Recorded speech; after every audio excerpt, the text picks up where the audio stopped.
All right, people. All right. Let me just check where we're at. People, we is live. Just checking. All right, let me just see that my voice is coming through okay.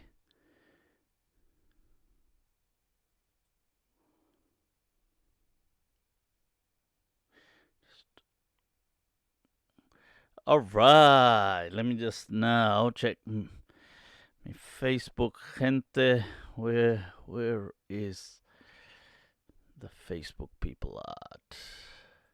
Here they are, people. Here they are. All right. Now, all right, I can see the comments now coming in.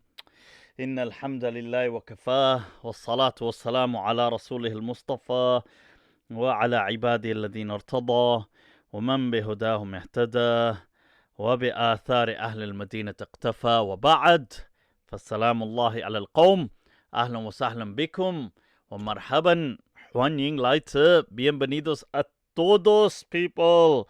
Khushamadid, Bakhair Ragle, and as always, Swagatam.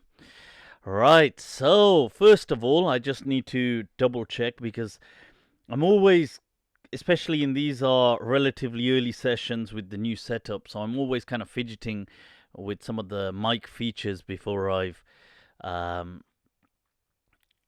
before I've just gone live. So I just want to make sure is the volume coming through okay, people? If you give me some, or is there some disturbance? I can reduce some of the thing from here, or if it's cool, just give me a shout. Let me just see that, and I'll share this meanwhile. Mufti wanna be a solo traveler. Shireen, assalamu alaikum. Doing it. Chaudhry Imam Qazi Saab. Ahlan wa sahlan, ahlan wa sahlan. All right. Volume's fine. All right. Shukran. Look at that. That's what I'm talking about. Feedback. You see, that also tells me that this is a real live audience. For all I know, this could just be some bots. Right, I'm just sharing this. And then let's go live. Almost done.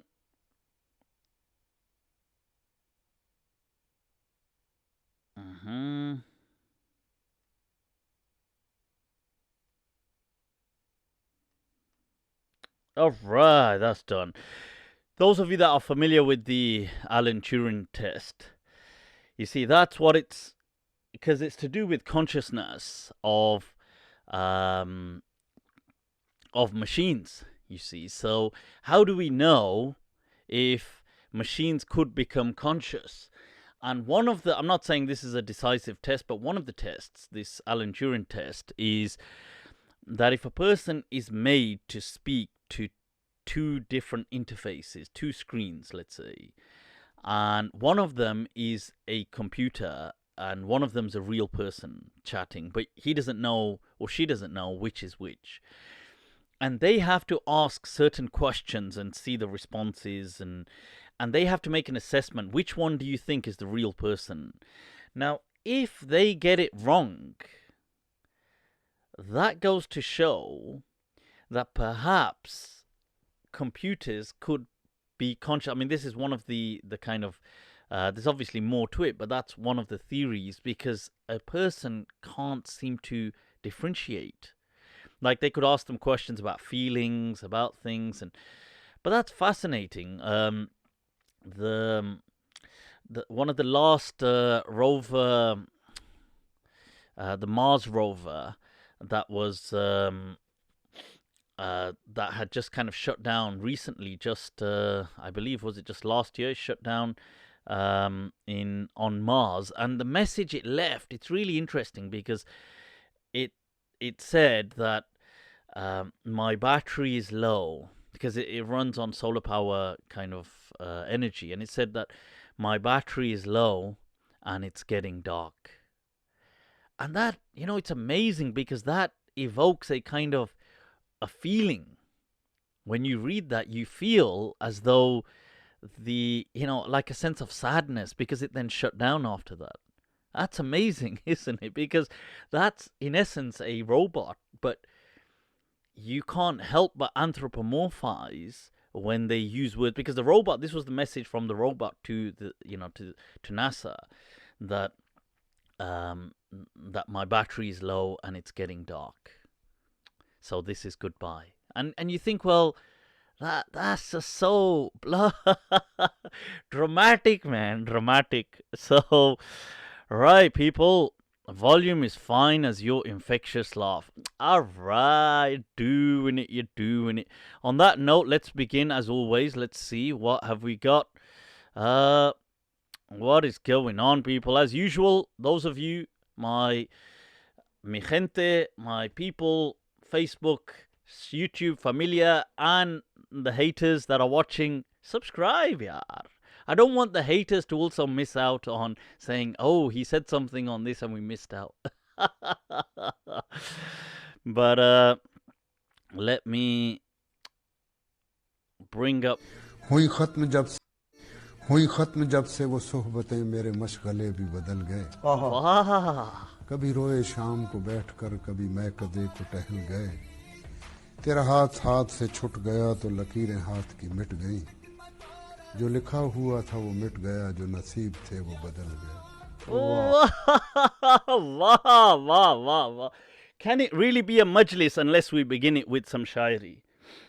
That, people, is the Don himself, Ataullah Khan Isa Khelvi. Wah, epic. Which kind of reminds me that what's going on around the world is obviously a lot going on, people. We've got with the coronavirus. So this is training on how to, in India, protect yourself from radiation.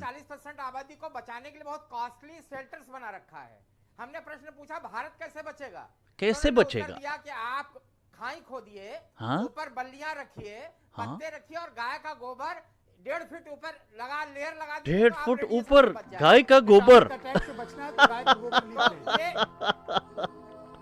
मुझे वैज्ञानिकों ने बताया कि as manure, for those of you that don't understand. So cow dung. Radiation से बच सकते हैं.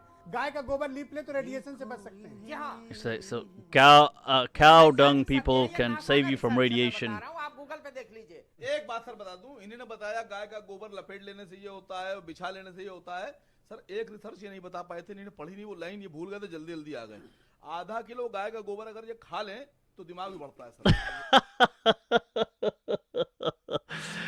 All right, I thought I'd share that so you can see, obviously, India coming up with some ingenuity on how to protect the world from radiation.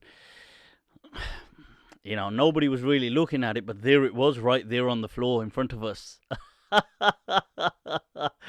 All right, Dervish Ottoman, get this, doing it, orale, people. So I know there were some issues with the moderator on YouTube, so we have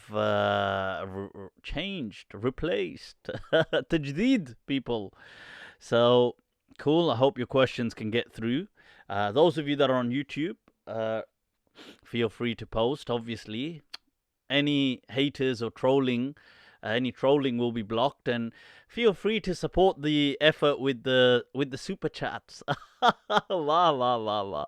So today I thought what I'll do is I'll take more questions from the live audience.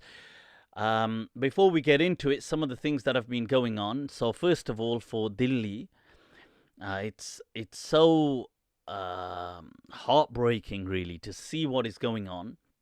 We've got really in front of us another attempt at a potential genocide, that too in the country's capital. Is this Gujarat 2.0? That's what's going on. Those of you that remember in the early 2000s, the Gujarat kind of genocide that took place, which took place under Modi, by the way.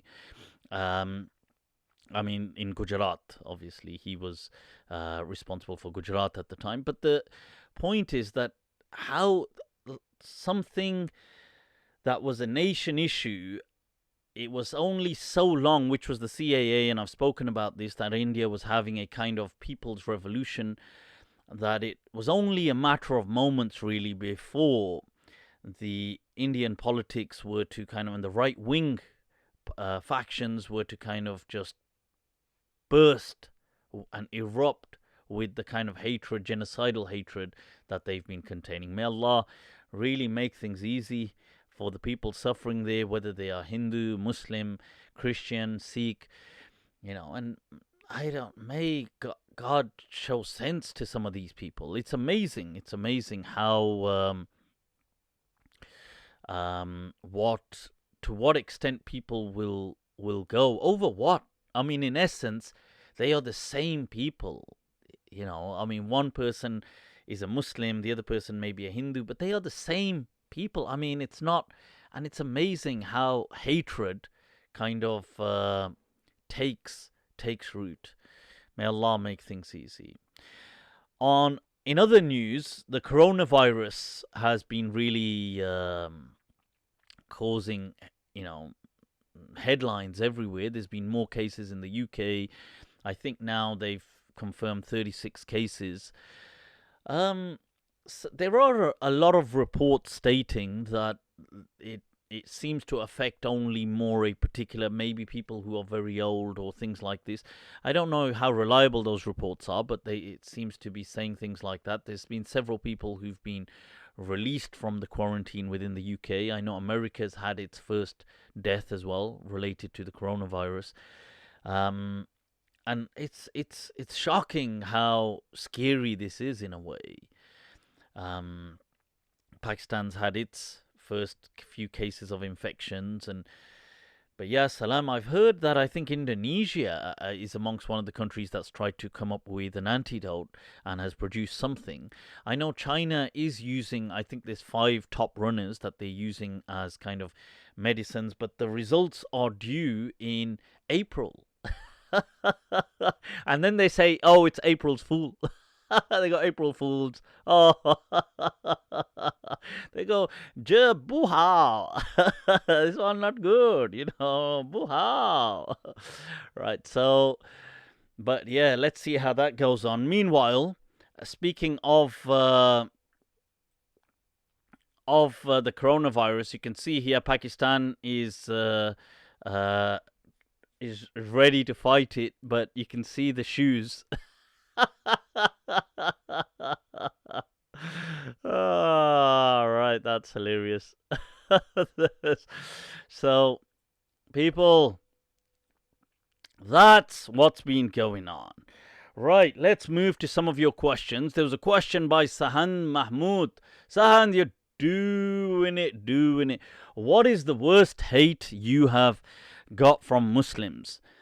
That's an interesting one. I don't really, I do get hate. I get loads of hate, but I don't really let it get to me in any way meaningful. I can just see it. I think that requires an obligatory kind of turn up to the tash. Wah, wah, wah, wah. So, there's hate online. Sometimes people will drop comments. They will, usually people will say things like, oh, I don't know, you're an atheist, you're a hidden kafir, zindiq, you're somebody who's pretending to be Muslim just to harm Muslims, this kind of stuff. Then you get petty things like our beloved Asrar. And we'll be speaking a bit more about my beloved later on today, because he's kind of been making some comments. I'll share 1-2 of his things a little later on in the Masala segment. So he was saying things like, I know we should insult his mom. I was like, all right, what are we, like bloody 8 years old? So you get dumb kind of things like that, I guess. Salams from Vancouver, doing it. So the Masala segment, we will look a bit at our beloved Asrar Ratwi Saab, Ratwi Saab. And I've got another little clip to share with you guys as well. Something interesting. Whoa, from the depths of science, where science locks paths with religion.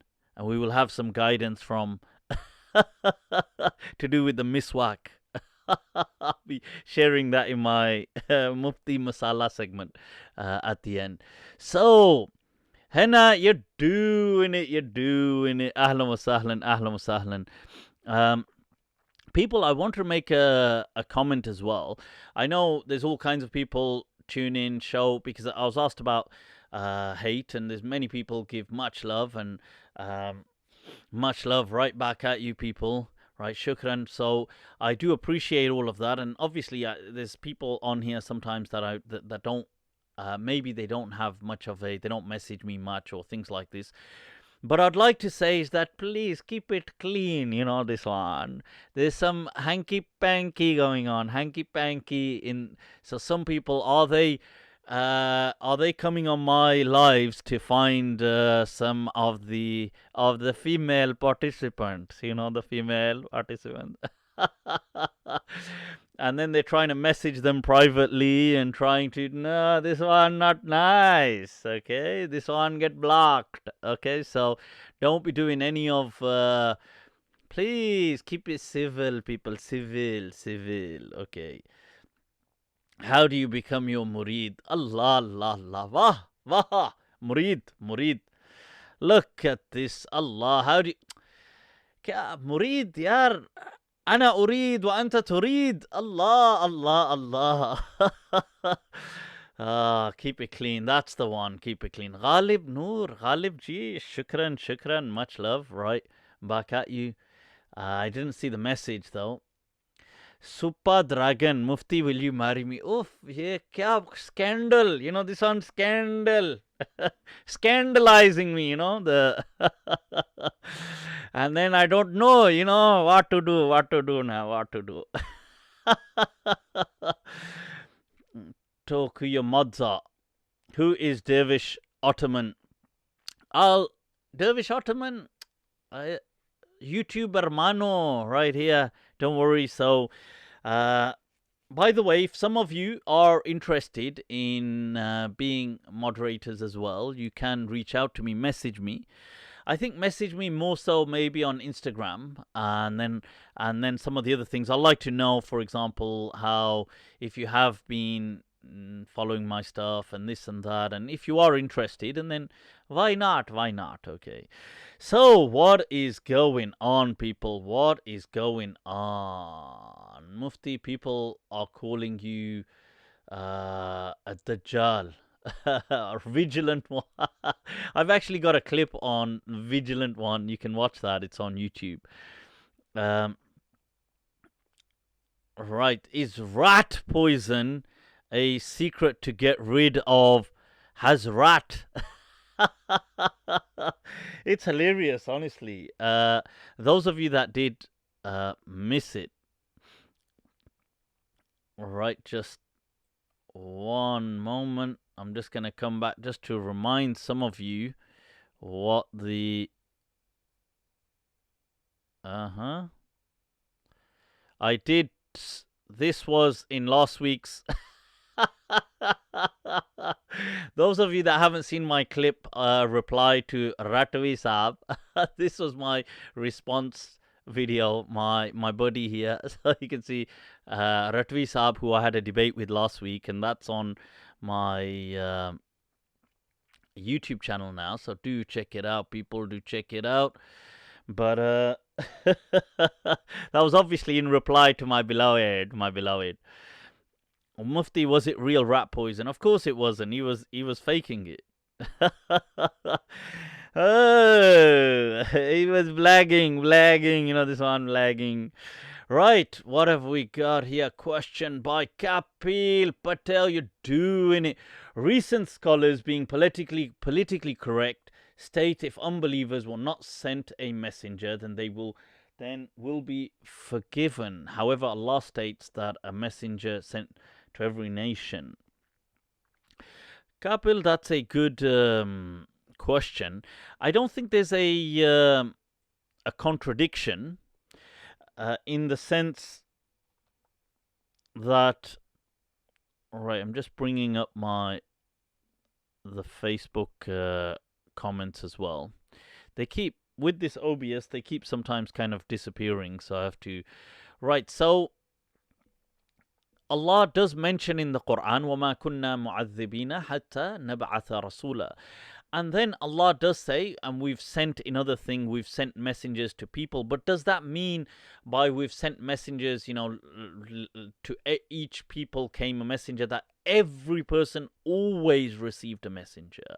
Now, we know that's not true. How do we know that's not true? So, for example, the generation just preceding the Prophet, we know that for example, his parents' time, his grandparents' time, there was no prophet there, generally speaking. I know this, I've spoken previously about some of the ikhtilaf, but generally there wasn't. So it goes to show that it's not always necessary that a prophet is sent to each people.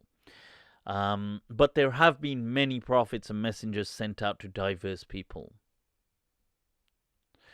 Mufti Saab, Wagwan. Alright, Abdul, doing it. Izzy, doing it. Right, so, Haida, genuine question. Sheikh, who does your mustache? Apun khud karta hai yaar. I do these things myself. Right, so, Asad, you're doing it. I want to be solo traveler. Is solo traveling disliked? I want to be solo. What's a solo traveler? What does that mean? I want to be solo traveler. Is this some kind of metaphor, or does it just mean I want to travel on my own? It's a bit like, am I just reading too much into it? Am I giving it too much credit? Yeah. Right. Mufti is an incarnation of Vishnu. कहाँ ये मकाम दे देते हैं आप लोग? Now people are going to do takfir on me for saying right, so I didn't get a vagabond. Somebody just travels around, a solo traveler. Solo traveling is fine. I take it a nomadic kind of lifestyle. I take it that's what the question means. Mufti, do you ever go live in person? Yes, I do. I will be going live just in, is it this month? Yeah, in March. Yep, I think is it March or when is the Easter break? We're definitely doing one in the Easter break. I don't know if we're doing one before that, but I'll check. But I do live, lives. Look at that. The mutashabihat. I do lives. So that's usually in Birmingham, in Alum Rock, at the Ark. That's where we hold them. So do watch out for these announcements on Facebook, etc. people. Right, I was at so the nomadic lifestyle is fine. Just coming back to that, there is a hadith, and this goes back to a dogmatic view of hadith. You see, this dogmatism, because there is this hadith that mentions al-musafir shaitan. Okay, that one traveler is a shaitan. And it mentions that, or a rakib shaitan, or rakiban, or two people kind of going, or two shaitans, were thalatha, three people. Now that's a caravan, or not caravan, sorry, that's travelers. Now this kind of a hadith really was just speaking about, it was really coming from a safety perspective, that's all. Just trying to say, look, don't go on your own. Because you have to look at that lifestyle. 7th century Arabia, it was not safe to just wander off on your own in the distance. Like, I don't mean just locally, but to travel off. There were always bandits, there were raiders, there were things like this. So it was a very difficult lifestyle. So the Prophet said that one person traveling is a shaitan, two people, but this was the kind of religious rhetoric that was used in that day and age. Like today, like if a person said, a person traveling on his own is crazy. You think, well, he's not crazy, he's a sane human being. But that's the kind of lingo we use today. In a time of a religious narrative and backdrop, people would use religious languages. Right, guys, let me also bring you up to speed on... I went to a psychology conference over the... just over the weekend. It was in London, and it was amazing, really. It was to do with addictions, and it was to do with things like how we respond to urges of all kinds, and it could be instinctual urges, sexual urges, addiction urges. What are the biological structures to these things? Some of the experiments that have taken place. So you can see here that, look, this was an interesting, and it was delivered by, there was a Professor Kent and there was a Professor Frederick Totes, very well known, especially within psychology. He's been a psychology professor and I believe now president of the Open University Psychological Society. Now, he's actually developed a lot of this incentive motivation theory. But what's interesting is that how all rewards from the brain system, that, and speaking on this particular slide, you can see that they split how the brain reacts to these kind of urges into two kind of systems, really, and differentiate between liking and wanting. And it's interesting that wanting is more and the kind of a more base kind of desire, a dopaminergic, to do with dopamine in the lower, more maybe like the midbrain, the limbic system. You've got things like the kind of reptilian brain as well. These kind of areas of the brain, that which animals have, deals with the urges. Okay, so when we're dealing with urges, sorry, just to... Right now,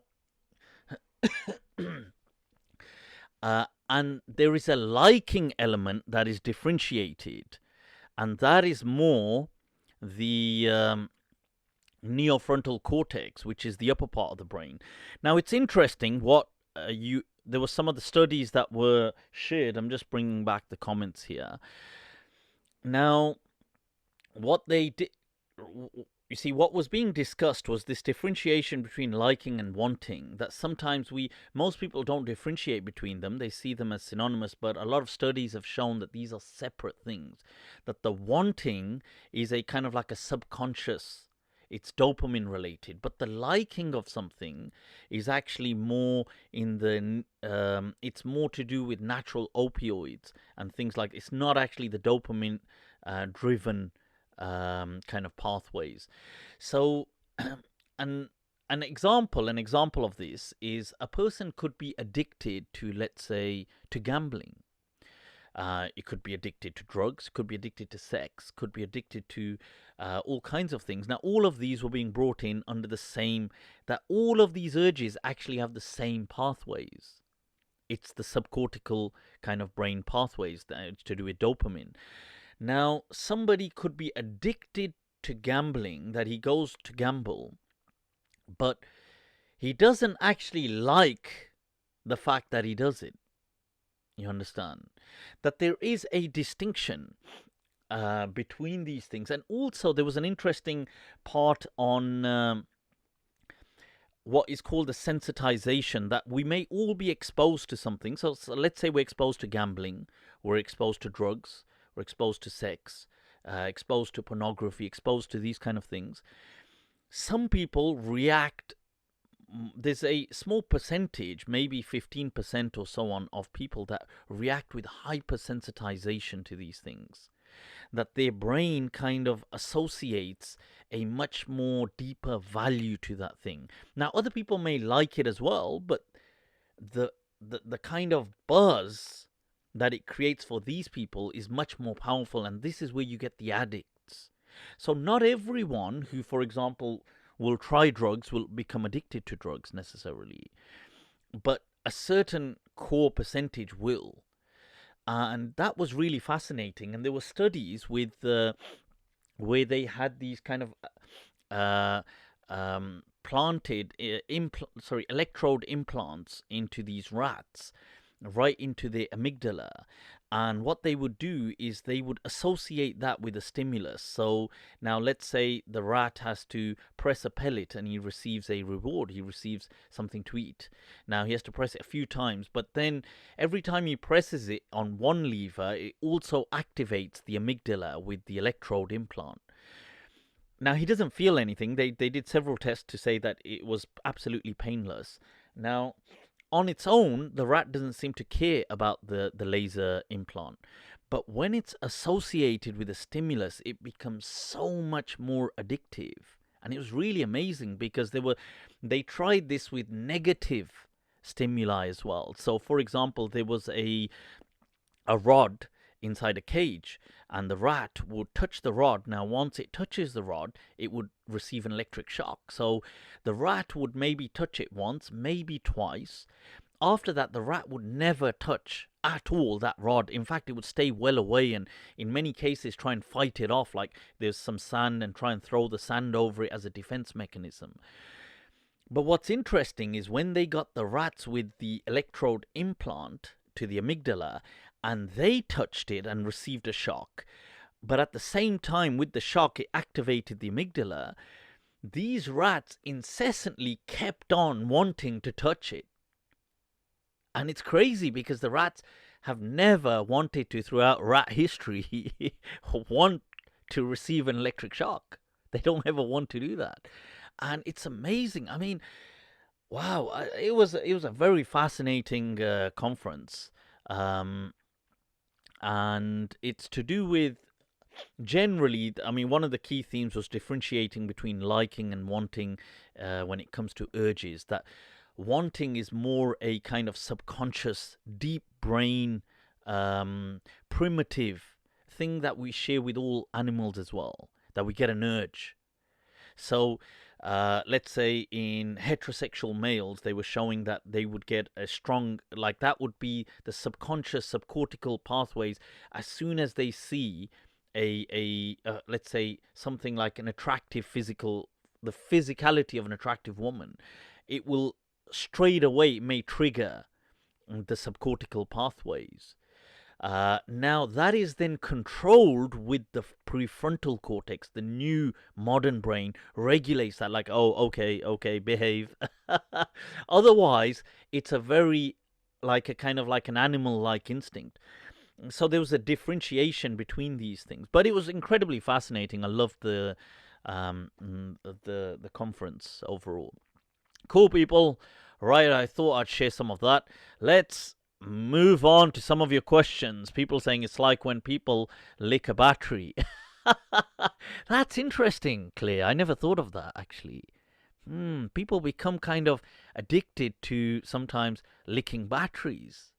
I think, I don't know now, but when we were kids and you had those box kind of, you still have them, those kind of batteries that if you kind of put them on your tongue, you get a little shock.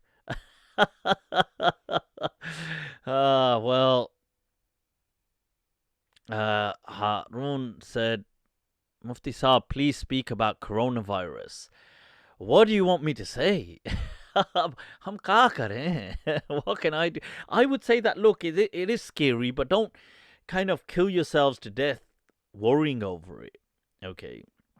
It's not, I mean, it's, you know, they are, there's a lot of things in place. I do feel that within a few months that there will be some kind of an antidote, but they're working on it. Obviously, it's very, very soon and fast.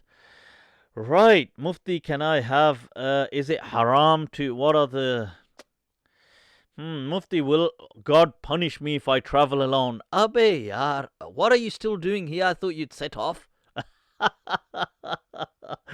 No, God ain't gonna punish you. MashaAllah, Mufti Saab citing Allah, Hassan, Sabah, Ahlan wa Sahlan, Ahlan wa Sahlan. People, keep the questions, send the questions through. Mufti, shed some. Ghalib Noor, you're doing it. What's your view on the compatibilism, and if a human is cloned? Is the clone judged on Judgment Day? The clone soul was created before. You see, that's really fascinating. These are questions which really religion never really thought of before, did it? Can machines become conscious? I don't know. I mean, that's really fascinating. I would think it's very difficult, but what if they could? What if they're already conscious? What if the internet is conscious, but it's pretending not to be conscious? Oh, God. That's crazy, man. I mean, and cloning people, obviously, if you clone a person, the person, right now, if you're making them as in it's actual through an embryonic process, then that is a real human being, even though they will share your DNA and just be a clone copy of you. Not that they've shared your experiences in life. So you have to remember there is an epigenetic approach to human personality as well. We are shaped also by our experiences and environment. But the person will genetically share the same capacity as you and resemble you. Obviously, you may be somebody that's gone to the gym, and maybe that person doesn't. but you would have the same genes. It's interesting, but I would believe if the person was a human being, they would have what is called a ruh, and to me, the ruh is consciousness. You know, Siraj Haq has asked a very interesting question on did Abu Bakr radiallahu anh call himself Khalifatullah? There is a lot of discussion on this. I don't think he actually did, although Patricia Crone has a very interesting book called God's Caliph. She feels that the early Salaf did used to call themselves Khalifatullah. The scholars in the books later on, like Mawardi and these people, say no, it's Khalifa. It's not Khalifatullah. It's something like Khalifatul Rasulillah or Khalifa Fid Din, but it's not Khalifatullah. But she argues that the evidence seems to show the contrary, that they did believe they were God's deputies on earth. I don't. Abu Bakr radiallahu anh claimed that because he was actually given the title Khalifatul Rasulillah, the one who comes after. Yeah, so cool. What else is going on? Lena Kass, Mufti, you're doing it. My question is, if God knows everything, every choice we make, why waste our time? If we have real free will, then does that mean God doesn't know everything? See, these are interesting, fascinating questions. But I think these questions are from the perspective, from the plane, within a temporal landscape, like we are within time. Now, God isn't within time. So is not everything. It's like how Einstein said that there is no, because from physics, there is no past, present, or future. It is but an illusion, albeit a persistent one. Now, time is an illusion, people. It doesn't actually exist the way we think it exists. We obviously experience it, but it's not like that. So I've given the example in the past that, you see, where you've got two people kind of coming, you're standing at a corner and one person's running from here and one person's running from there. And you can see that they will collide from your angle of perspective. And they do collide, but it's not your knowing that they will collide that caused them to collide. And what I say is, it's like a video game, that the video game has been designed by a designer. Every possible outcome has kind of the potential for it has been designed. Where you take the player in the game up to is entirely up to you. So I do believe in free will. I do accept there is determinism. I do accept there is, and these are difficult topics. I accept that even from a biological perspective, there is determinism to some extent, genetics, and the fact that we are predisposed in certain, like I'm left-handed. Okay, so I'm actually ambidextrous. I can write with both hands, but I'm by default left-handed. Now, you see, being left-handed, has that given me some kind of an advantage in learning languages, for example, or in certain things? Like, because left-handed people seem to, they seem to be a consistent 10% of the society, but they seem to, by and large, be over almost 50% of a certain category of people. People that have done, I don't know, very creative or very, I don't know, like leaders and all these kind of a lot of these people were all left-handed. Now, I'm not saying that is the case, but is it? Some people, that's a speculation. That's something psychologists have looked into, that we know that right-handed people use a particular part of the brain more so, and left-handed people lean, we use all sides, but they lean in more on the other side, on the right side. But I don't know. This is, so is there some predetermination already? Is the game rigged? I guess it is to some extent, but we got to play the hand that we've got. You understand? The deck might be rigged, but we've been all dealt a particular hand, and we got to play it to the best of our abilities. So, yeah. Right, so what is going on? Let's take a look at some of these questions. Is there a difference of opinion amongst the Malikis whether or not you have to adhere to sujood qabli and ba'di? Right. Hi, Ishaq. Look at these people. Maliki Fiqh questions. Allah. You are right. There is a difference of opinion. The majority of the people believe that, the majority do go with a distinction between sujood qabli and sujood ba'di. So if you miss something out that is missable in prayer, there's some things that you can't miss out, otherwise the prayer is invalid. But if you miss a missable action, something that is that can be compensated, you do a sujood before salam, and if you add something extra, you do a sujood after. Now that's the main popularized kind of view. There are some people, I believe was Sahnun amongst them, and I think some of the Andalusis who felt that all sujood was ba'di, and there were some who felt all was qabli, a bit like the Shafi'iyya thing. But so there is a difference, but generally a lot of them just go with that. Somebody, Frowdy Frubbery, just watched the Invisible Man movie. Shukran. Right, so do you believe that Zoroaster, Zarathusht in Arabic, is a prophet of God? Perhaps, I believe so. I know he definitely had a huge impact on people. Chinese room argument. All right. Dervish Ottoman. You're doing it, Dervish. You're doing it. Right. Ratta mehu sunni qadri rattatat. All right. Inaya, ahlan wa sahlan. Inaya Daneen. Doing it. Mufti, is time flying faster, or is it just a personal perception?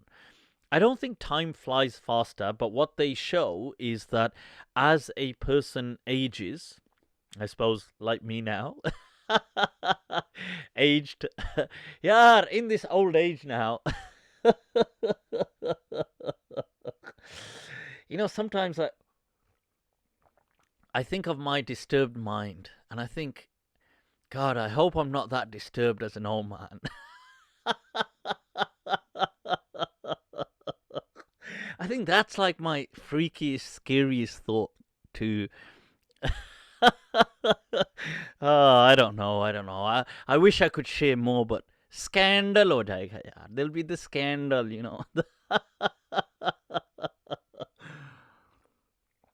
as I say, let there be some mystery as well. You know, people, you shouldn't on social media share everything.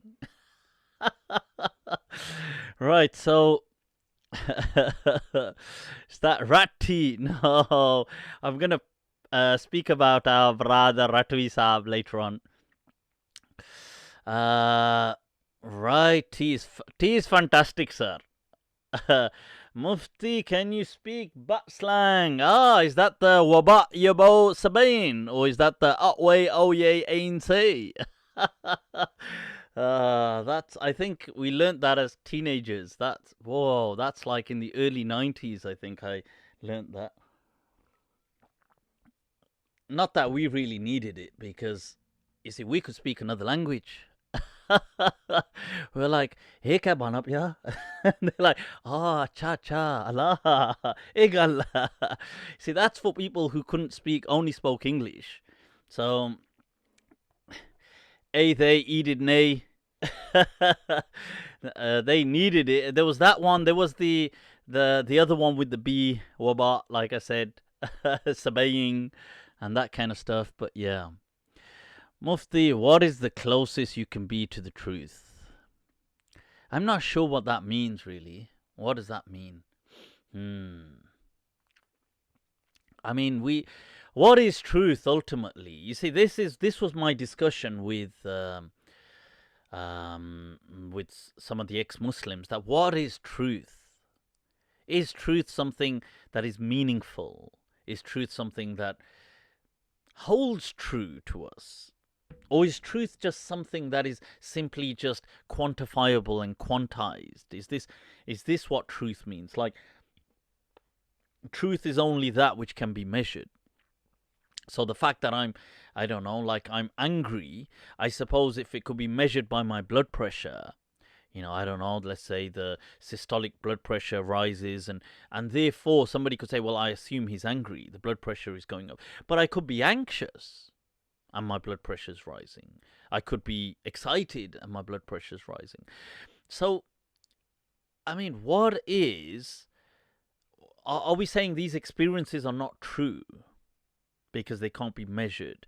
Or are we saying that, okay, they say fine, but maybe they can be measured by a person stating what they are and defining them? What about consciousness? Is consciousness not true because we don't understand consciousness yet? What does truth mean? Are psychosocial narratives true? Concepts that exist within us, laws, freedoms, these things don't actually have any real existence. They are kind of made up human fantasies, human stories. That's what they are. Does that make them any less true for people? People will die over the concept of justice. Did they die over something false? Because justice is but a concept which has no reality in the real world. People will die for their freedom. Freedom is just a human story. Is this something that, what is truth? This is what I'm asking. I mean, so is truth only that which is measured by a ruler? How many inches? How many inches of truth do you have? Is that all it is? Size definitely matters, I take it, when it comes to truth then. It's not the personal experience. Is that... It's the size of the ship and not the motion of the ocean. I don't know. I innocently asking these questions. Right, so Inaya says the channel The Vigilant One accuses you of magic and controlling jinns. They made a long video about you.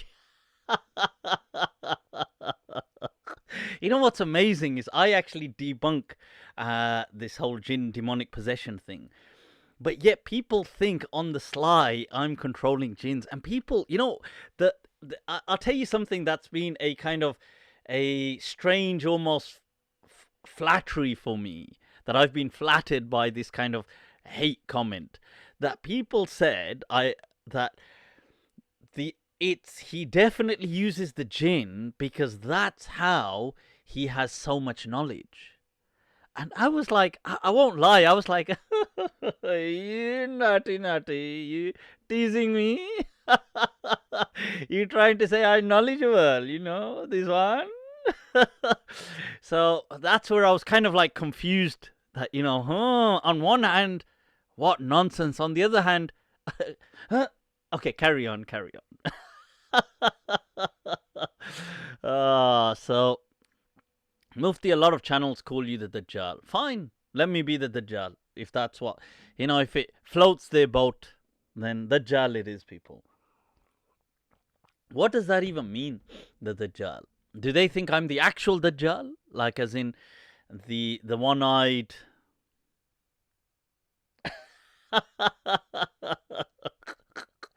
Is that what they think? This is... Or what do they think? I don't know. Do they think I'm a Dajjal, like I claim to be a prophet?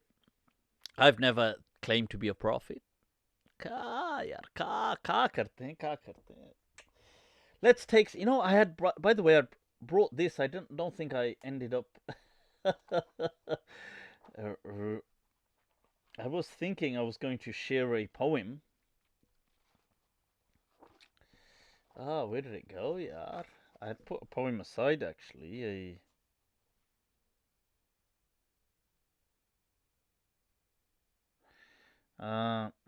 No.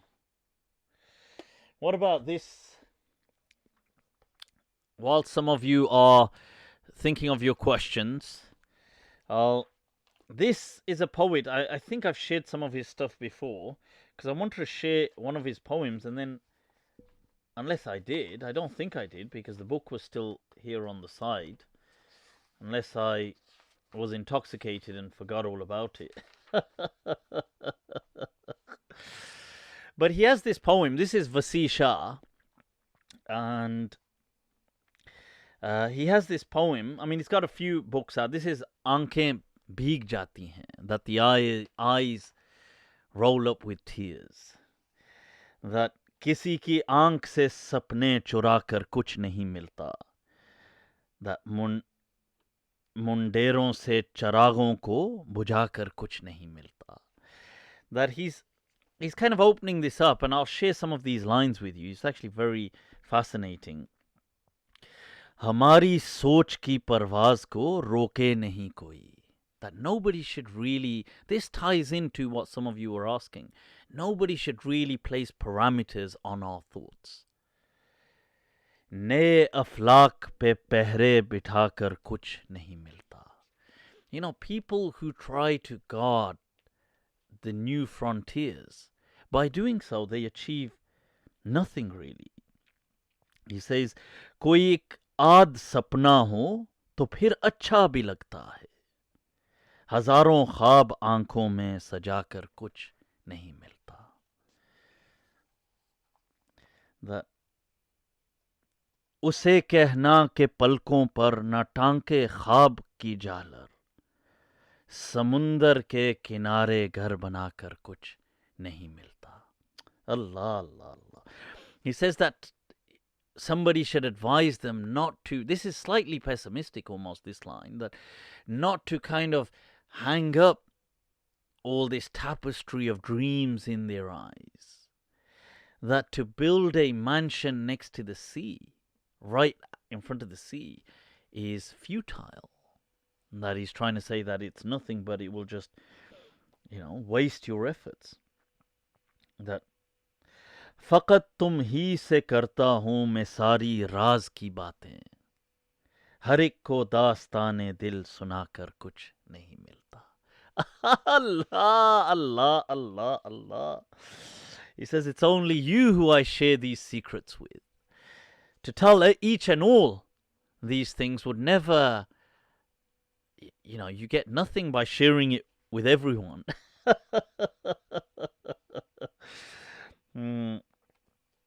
अमल की सूखती रग में जरा सा खून शामिल कर. मेरे हमदम फ़क़त बातें बनाकर कुछ नहीं मिलता. That he says that if you want to see something, you have to put action into it. Just with words, my dear, not much is achieved. Allah.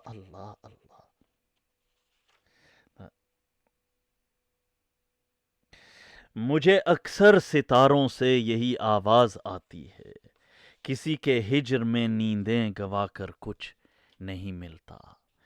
that जिगर हो जाएगा छन्नी, ये आंखें खून रोएंगी, वसी बेफेज लोगों से निभाकर कुछ नहीं मिलता.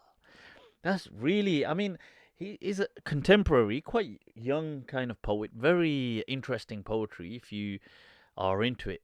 Somebody, let's move back to the questions, people. Somebody said, Mufti, why the earring? To that, I would respond, why not? Why not the earring? Imam Malik wore an earring. Some of the greatest muhaddithin, Sufyan ibn Uyayna, used to wear an earring. Or some of the grandchildren of the Prophet, Hassan and Hussein, wore 2 earrings. Hussein would have 2. And in fact, on one ear he would have 2, and on the other he would have 1. So, why not? And I've got a detailed video on earrings if you want to watch that. Billy, is Billy in the house? Billy, you're doing it. Mufti, what is the average IQ of Islamic preachers? It's not very high, unfortunately. It's such a...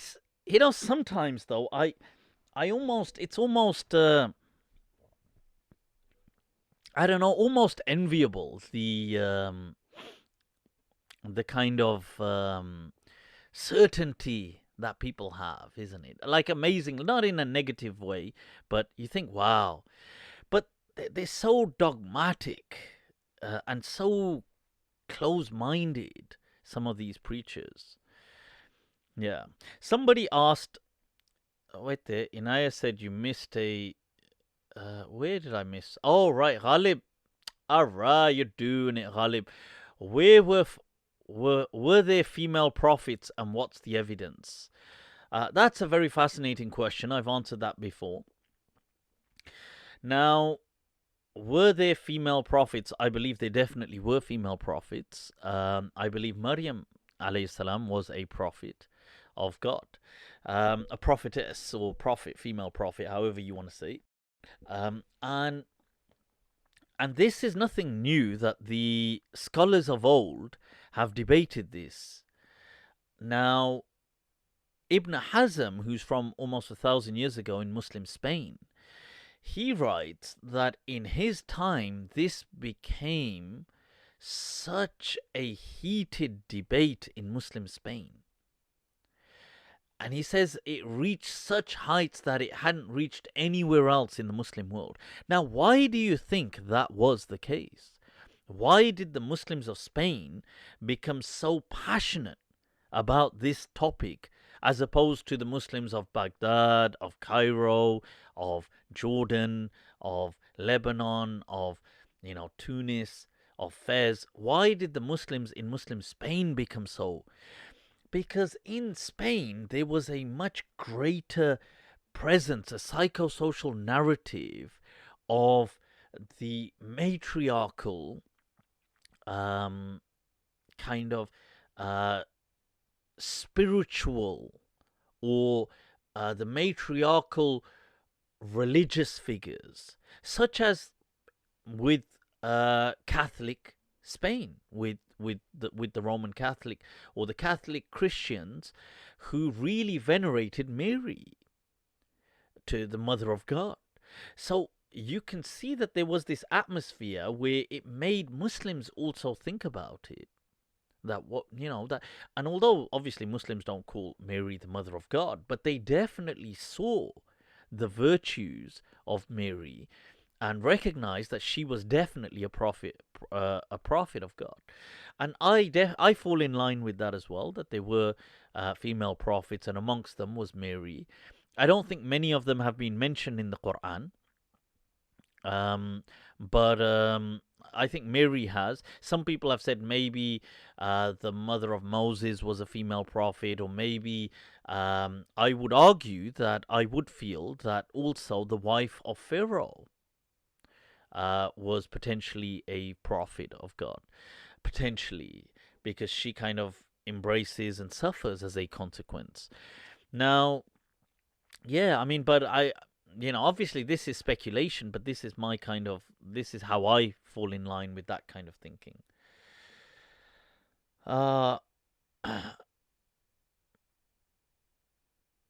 Right, so how are you, Mufti? All right, I'm good, man. Awesome gamer. How you doing?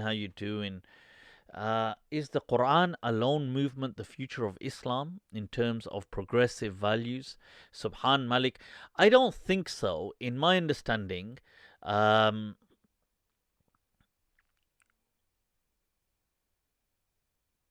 right, okay, somebody's mentioned Rashad has written something. There is a link on the Facebook page by Rashad Ibn Hajar al-Asqalani on women and the attainment of perfection, Kamala.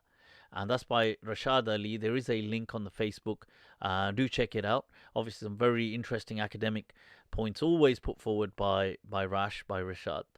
So, cool. Let me... Damn, I missed the other question now. But... what are your views on the Taliban peace deal? That was interesting. I mean, it was a dead kind of I don't know. It was a cul-de-sac, I guess.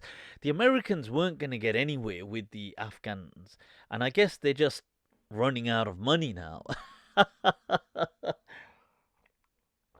I really feel sorry for the American soldiers, honestly, because I feel that the Americans, unlike, I don't think it's the same in Britain, but the Americans really boost this whole image of the kind of camaraderie and the whole thing of, like soldiers and frogmen and, Navy SEALs and all this kind of, this real exciting image.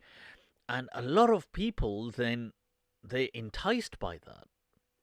So enticed by, and this comes back to, remember I said before, those urges, because the dopaminergic kind of drives that we have within us, those pathways, they react to all this kind of excitement and stuff. And and sometimes what will happen is these excitements, where they measured the kind of sexual response or the kind of sexual arousal that men, this was famous experiment called the rope bridge experiment, and it was to do with heterosexual men having to cross this bridge.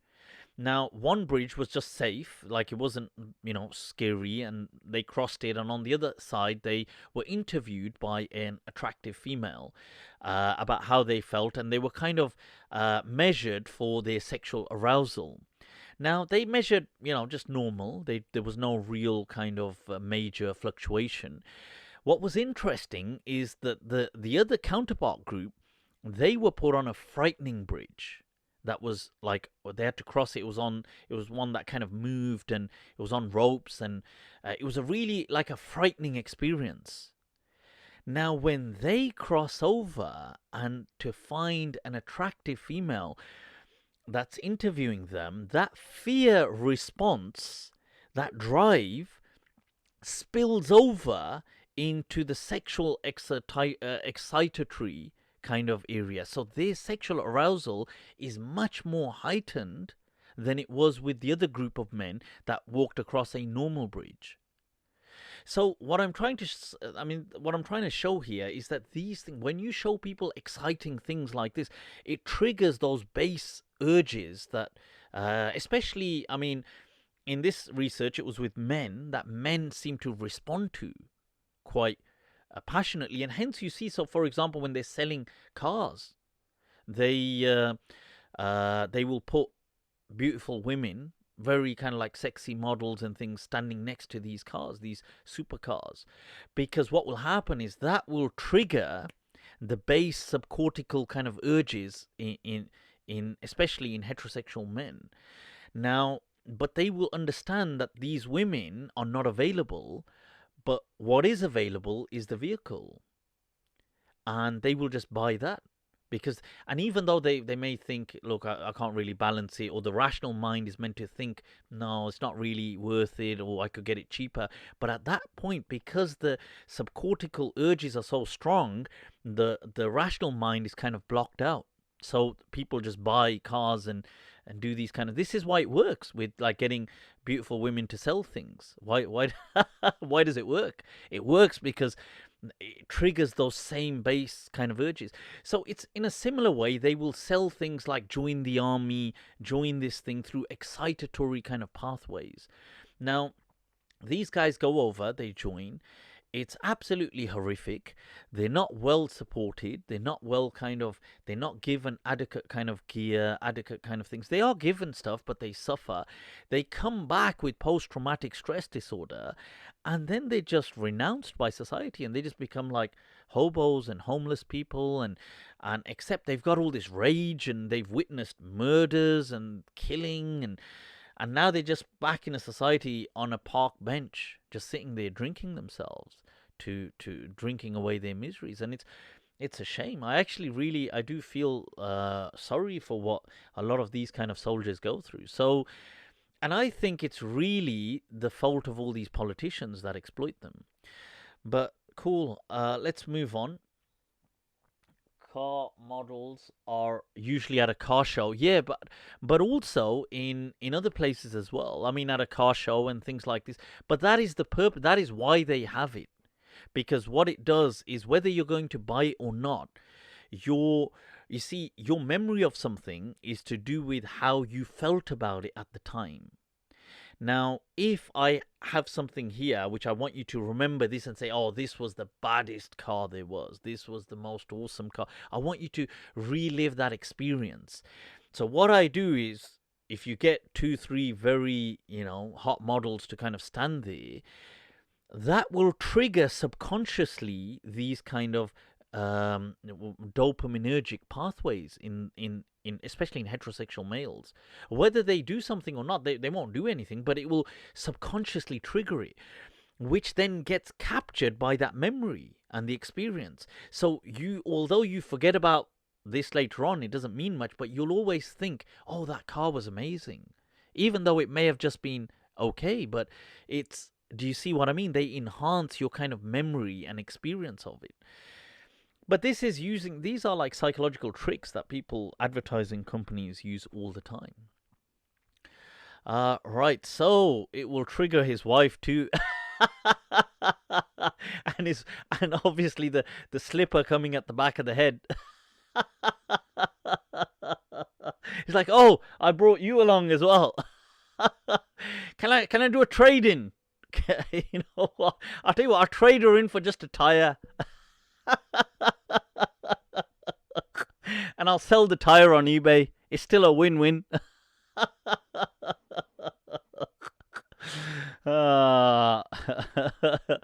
Naughty. Is that how you bought your range? That's exactly how I'm walking. I'm like, I'll buy the range. Right, so question, Kapil Patel. Why did Allah not use more specific language to clarify that the word sihr in the context of Moses' staff was meant to mean deception, trickery? Today, many Muslims believe in Harry Potter magic. Yeah, that's true, but I think, you see, the thing is this. I've spoken about this before. I've got a detailed video clip about how to approach stories in the Quran. You see, human beings are not good at just conveying like dry information. Human beings love and are awesome at conveying stories. If you want humans to convey something, present it as a story. And this is clearly what happens with several moral lessons of the Quran. They are being presented as stories, and that too biblical, because mainly, the Christian North and the Jews as well, the Arab Christian Jews, Christians and Jews. So obviously, when you put something in a story format, it by its very nature to become a story, it will take on some kind of elements of storytelling. It will, you see, you won't say, oh, by the way, I don't mean this here, I don't mean, then it will take away from the story. It needs to be a story, so people tell it as a story. They weren't meant to fixate on the detail, they were meant to fixate on the moral. of the story. But yeah, that's what happens. Right. Muhammad was putting paragraphs in the Quran to trickery for Bedouins to worship Allah. You know, I'll be honest. Okay, this is my personal opinion. I have looked at the Quran and I have genuinely felt that I understand people try to say, why didn't the Quran clarify this? Why didn't it clarify this? And it's used kind of like artistic language, like an artistic license. Because I've said scripture should be read like art. That's how it should be read. And that's actually one of the arguments presented by Karen Armstrong as well in her recent book on scriptures, the art of scriptures. Now, but I've looked at the Quran and honestly, wallahi, I felt that I'm being genuine here. I'm not just saying this because I'm Muslim. I felt that if the Quran, let's say Muhammad sallallahu alaihi wasallam was fabricating the Quran just to kind of like let's say some Islamophobes or some atheists or people, Islam critics will say, you know, every time Muhammad wanted something, he would just say, a verse has been revealed. You know, like they say this was the Prophet Muhammad's magic genie, like the magic lamp. He would kind of stroke the lamp and a genie comes up, and that's Gabriel. And it's like, hey, I want to do this. Okay, I stroke this. And hey, people, Gabriel came to me and told me to do this. If that was the case, honestly, I really believe this, we would have found so many kind of clear mistakes, not just artistic, not just artistic usage of language. We would have found dogmatic language. Like when they ask the Muslims about did Jesus have a father? It's interesting, the Quran doesn't affirm it, but it kind of bypasses it with like an artistic kind of license by saying, well, you know, the parable of the similitude of Jesus is like that onto Adam, and it just leaves it. Now you see, now tell me, if this was the Prophet Muhammad sallallahu alaihi wasallam making this up, he would have just clearly said, a verse would have just been revealed to say, no, and Jesus did not have a father, because that's what the Christians believed. You see, but it never did that. It never. Look at all the things that people present as hadith. They say, oh, the Prophet said this, the Prophet. What about apocalyptic stuff? Like this, it doesn't really do any of that. It doesn't. Like, think about this. Here's from an evolution perspective. The Quran, when it mentions Adam, and it mentions Adam on so many occasions, but it mentions on other verses, it tells humanity that how we nafsin wahida. From this nafs we created you. And from it we created its partner. Like, because in the hadith, the Prophet is mentioning Adam. He is saying we are all from Adam. Why is this not even in one verse of the Quran like that? It mentions Adam as the father, you know, of not as like we are like from the progeny of Adam, and Adam was there in his story. But when it mentions how the human race has kind of come about, it never mentions it like with Adam ever. Now that would be too easy of a, like, you see, that kind of a step ought to have been taken if it was just the Prophet coming up with it. Hawa is never mentioned in the Quran, which is mentioned in Hadith. Never mentioned in the Quran. In fact, Allah says, and Adam and his partner. Because I personally believe that there was no one Hawa. That the Adam, there were multiple, female partners who had offspring from him. And this is how the Homo sapiens with the modern Homo sapiens kind of arise. It wasn't just one man, one woman. It wasn't like that. So, you see, this is my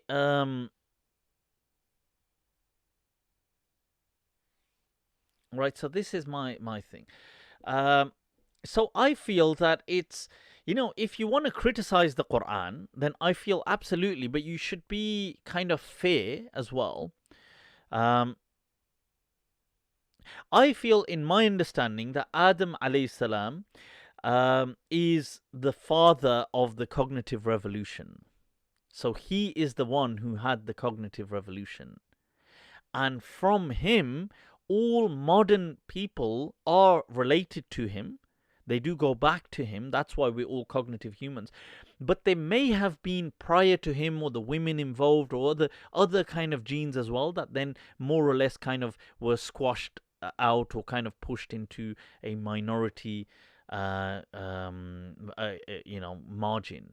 But Adam alayhi salam was the one who had that cognitive revolution, because Homo sapiens, remember, they go back, modern Homo sapiens, I mean, Homo sapiens go back probably about 300,000 years, but the cognitive revolution is only about 70 to 100,000 years old. So, and I feel, and this is more so recently, that maybe the cause in triggering, the worldly cause for triggering this cognitive revolution may have been psychedelic plants. That, these kind of hallucinogen, kind of psychedelic, like you have DMT in certain plants, and you have other kind of properties as well, psilocybin in mushrooms, and you've got many other kind of these entheogens or hallucinogens or psychedelics that are naturally occurring throughout the world. And I feel, was that symbolic for the the whole thing of the forbidden fruit? That was it. That's an interesting thing that I've really been thinking about recently, that that was the cognitive revolution by this was the forbidden fruit.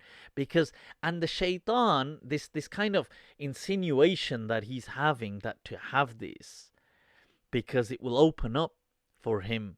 And Ala adulluka, shall I show you? Because the shaitan is quoted as saying something this like that. It will give you unlimited, a new kind of knowledge, and a dominion that will never end.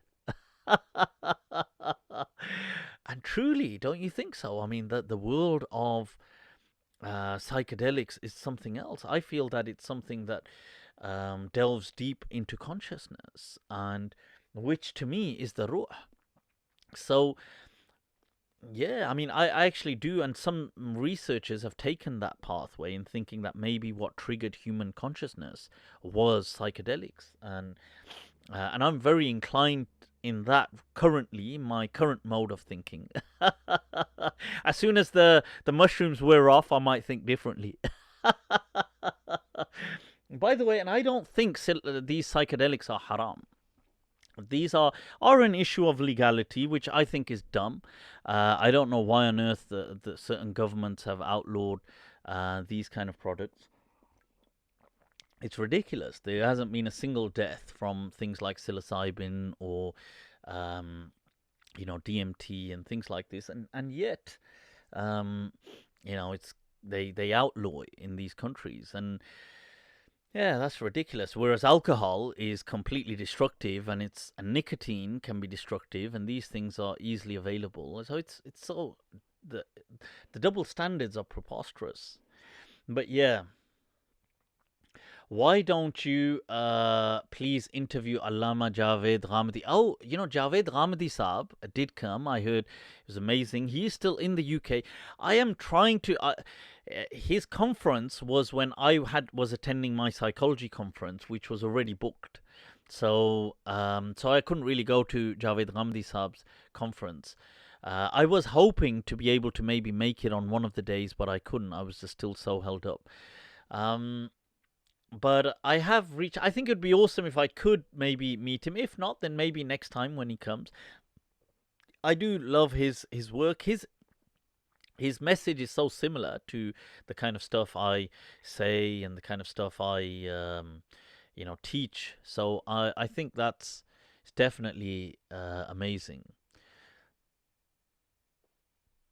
Right. So.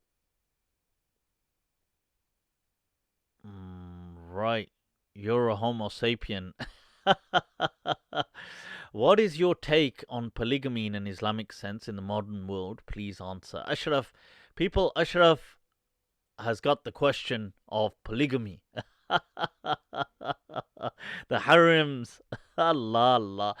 You see, I think it's interesting. How I think these are questions which that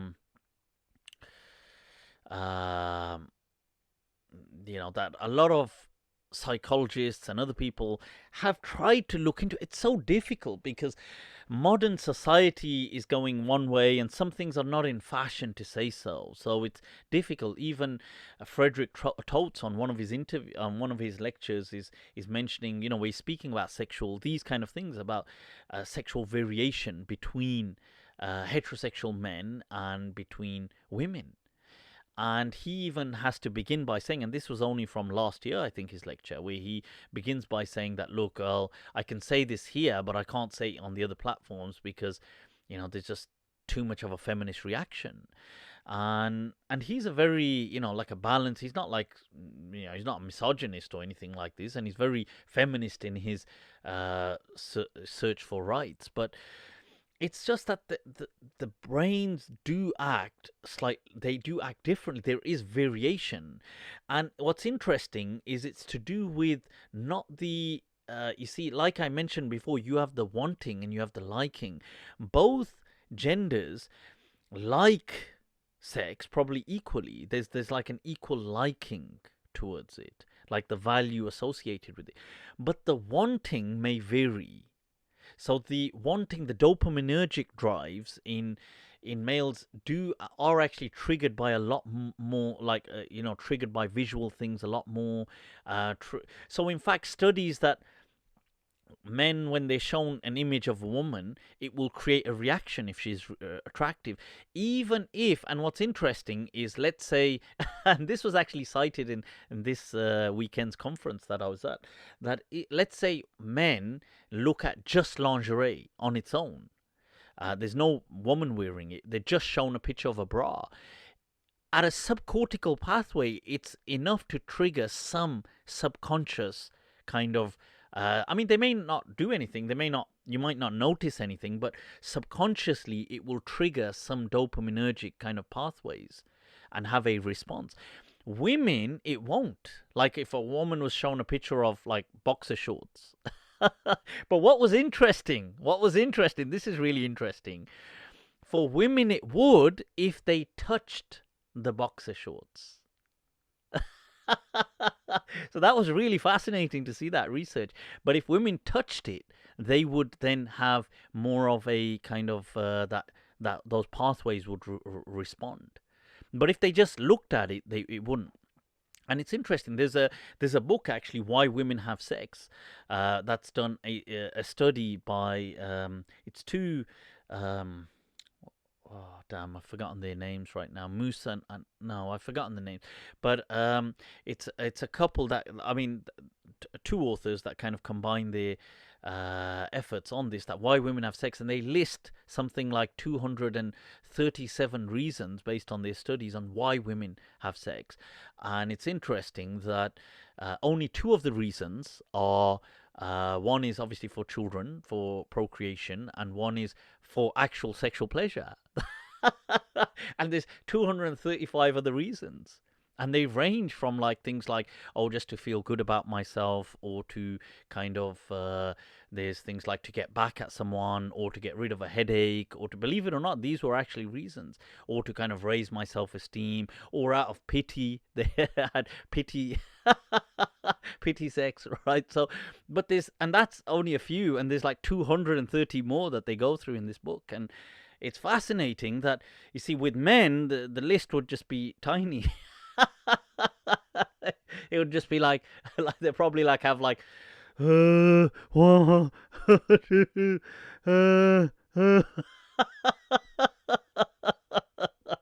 Neanderthal kind of brains. Have I said number 3? Have I said this? Yeah, that was number 2.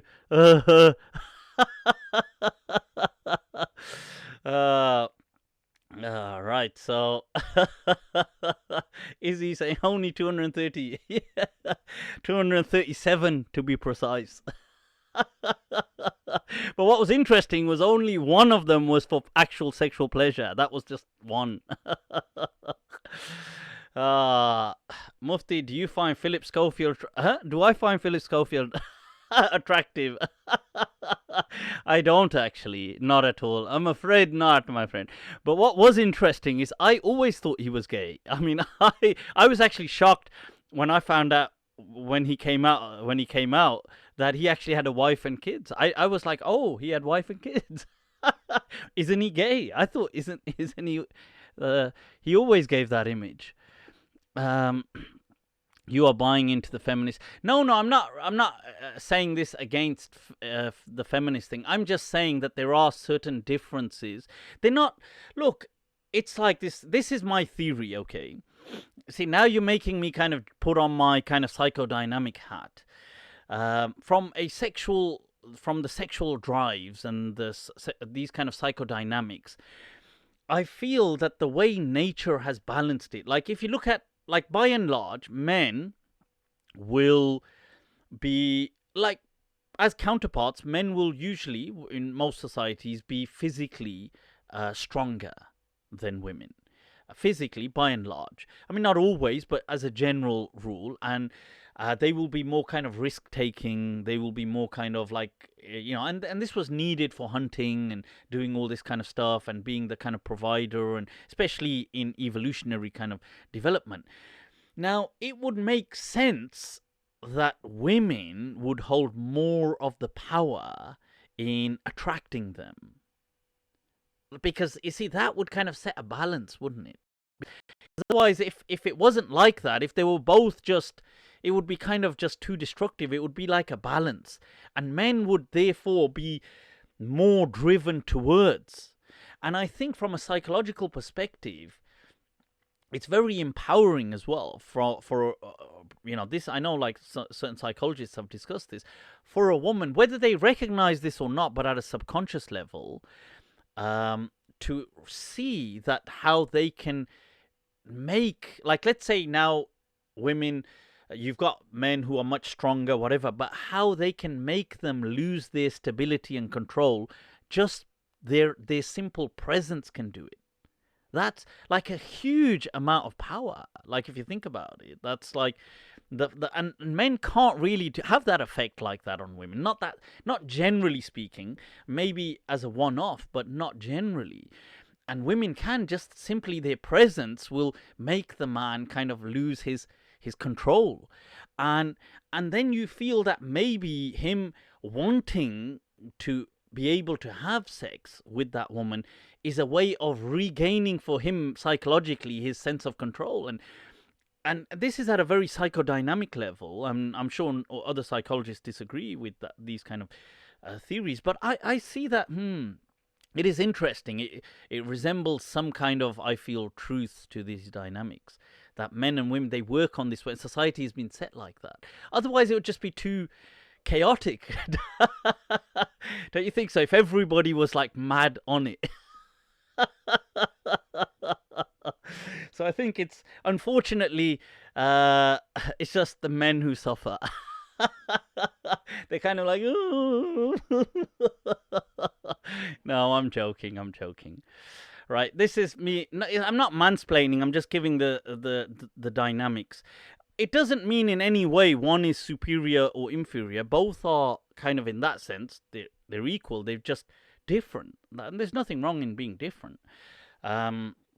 Yeah, but it's not an excuse to kind of, for men to kind of look down on women, or for women to look down on. It's not an excuse for that. That's ridiculous. I think every person is, this is done in a weirdly perfect way. It's weird. I mean, it's not perfect, but in a complementary way. Cool. That's enough of psychology. Right. So, all right, Mufti, salam from Houston. We always have to be reminded of the calamity, Houston. Tuning in late. Have you noticed Yasir Qadhi now accepts evolution? Oh, damn, where did that message go? Accepts evolution. Adam was evolved by super was an evolved sperm fertilizing an existing hominin womb rather than a human created out of thin air?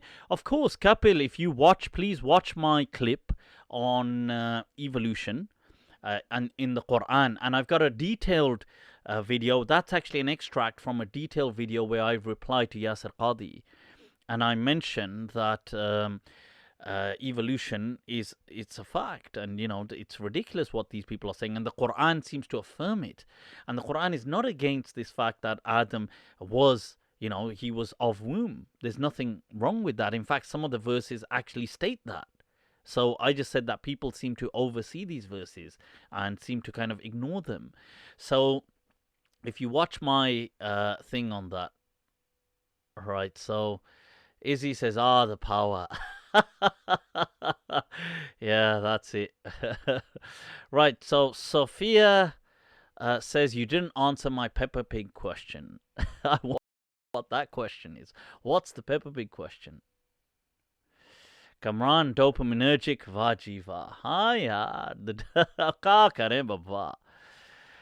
Yes, lots of sexy talk in this episode, Mufti. You know what it is? It's this conference I've been to and reading up on the past 2-3 days on all this stuff. It's all on my mind. It's like, whoa, and listening to all these facts and the lectures, and it's like, wow. Anyway, yeah. I don't know what my subconscious mind is telling me. But let's take some other, what other questions? Yep, so Kapil, I absolutely agree. And Yasir Qadhi, you can ignore him on all of this. Mufti Qasim D says, can I smash up my wife if she keeps annoying me? Lol. Behave, Qasim. What kind of a comment is that? Yeah, this is utter disrespect. We've got to, all times, be respectful. And I tell you something, the thing, people feel that sometimes for, like power or control, they feel that to have it, you have to express it. Like you have to be somebody that's threatening or doing something. But why? Why not just be confident and kind of secure with yourself? So I would definitely, I take it that was a joke, but that's, in very bad humor. And I've got I think, a great sense of humor. And I would say that's in very bad humor, man. So, yeah, don't say stuff like that, man. Right, so, can you get on with the masala? Masalas to come. Someone should make a Muslim version of Peppa Pig, Layla Lamb. Yeah, it's okay. Look, listen. I want to tell you something that, look, according to the school of Medina, the Maliki madhab, which was, and Imam Malik was the student of the companions of the Prophet, so it's like he's that third generation. So the thing is that in the school of Medina, all animals are pure. All animals. Life necessitates purity. Now, pigs are pure according to Maliki Fiqh. They're not impure. It's just that you don't eat them in Islam. Just eating is haram. It's not that it's impure. I know the other madhabs, like the Hanafi madhabs and the other kind of schools of law, they describe a pig as being najas, as impure. But the Maliki madhab doesn't. Dogs are pure. All creatures are pure. Life, al-hayatu taqtadi at-tahara, is the principle. Life necessitates purity. Every living thing is pure. And that's not me doing wishy-washy talk. This is what the madhab states clearly. So pigs are pure. There's nothing, we don't have to hate pigs. You don't have to be like, I hate pigs because I don't eat them. Do you hate lions just because you don't eat them? Just because you don't eat something, it doesn't mean you have to hate it. It's not a hate. And, we've done this as Muslim, the community, the subcontinent, the kind of Indian subcontinent Muslims, the Desi Muslims. We have this thing, like when I was growing up, they were saying you can't say the word pig. Like you have to say P-I-G. You can't say pig. So we used to be like, in school, I used to think I wasn't allowed to say pig because they told me if you say it's haram. Now, that's stupid. dumb. The word khinzir is in the Quran. On several verses, lahmu khinzir comes in the Quran. It's not like, this is like what we've done is we've, like, because we want to say something is bad, and we don't know how to answer. So we've been told by some people, like the Hanafi madhab says it's impure. So we've told people, oh, this is filthy. Kissing. That's the worst. That was the curse of childhood, Yeah. I remember back in the days, we used to have those VHS players when we were kids. Like, so you put the tape in and you got to kind of slam the box down and then it plays. And so what would happen is it would kind of, for some reason, it would freeze on that scene. And you're like, huh? Why is it freezing? And then mom and dad would walk through the door. That's just been the story of my life ever since. I'm trying to explain that it's not what it looks like. Like, Ramya! Whoa! Here comes the slippers. Right, so that's the that's anyway a lot of that. So yeah, so Peppa Pig is fine. Look, if your kids like Peppa Pig, it's fine. If they want to watch Peppa Pig, my daughters, now they don't so much, but they used to. It's good when now they start watching some TV series, and even the young one, 5, she's like, oh, I don't watch cartoons. I'm like, watch cartoons? And she's like, I'm not 4. I'm 5. And I'm thinking, okay. She's like, I'm not 4. You're acting like I'm 4. And now they want to watch these kind of like series about, stuff. And that freaks me out. Like, I'm thinking, no. Right. So, but when they did used to watch Peppa Pig, there's nothing wrong with that. Let them watch it if they want to watch it. Cool. Right. So, right. Let me see. Pig is consumed a lot in China. It's consumed a lot everywhere. Look, as Muslims, we don't eat pork. I'm fine. I do feel that the reason initially was to do with disease and to do with the danger of the toxins and things like this that pork contained. But that said, we accept it. It's in the Quran, and we don't need to really change, that ruling. It's fine. It works. It's more done ritualistically. We're told to avoid pork, and we avoid it. But it's not something that, what I'm trying to say is it's not something that we need to kind of have like some people feel the only way they can avoid something if they have a strong hatred for it. And I just feel that the two are not necessary components. Yeah, that's Zozo, yeah. Zozo, that's seriously, that's what it's like now with Zozo, with my Zara. It's like, honestly, sometimes, I'm not 4. I'm not 4. Well. I mistakenly, Inaya saying, ate bacon as a kid. Yeah, I mean, as a kid, I ate some sausages as well. I confess, right? And I was like, uh-oh. Afterwards, I was told, and I felt so guilty.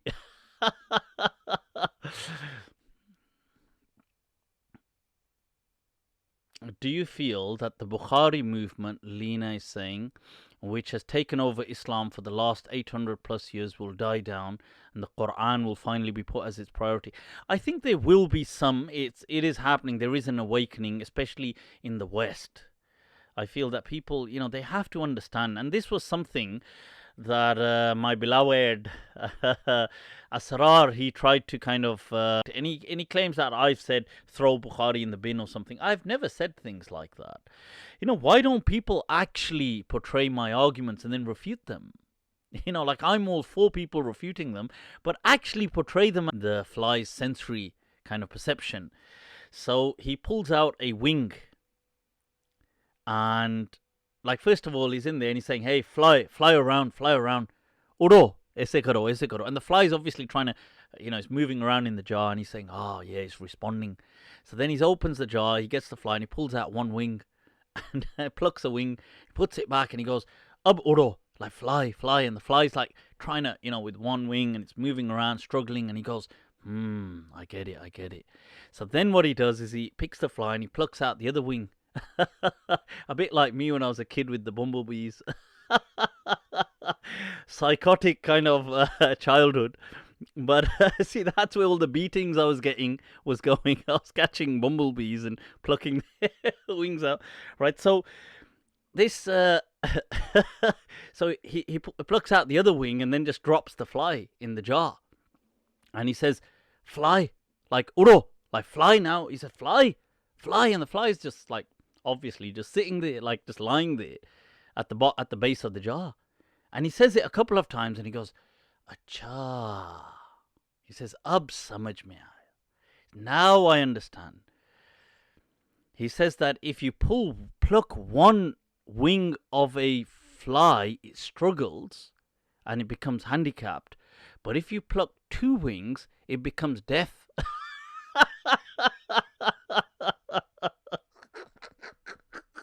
So this is where, where you're going on the right track and then you end up like 1,000 miles in the other direction.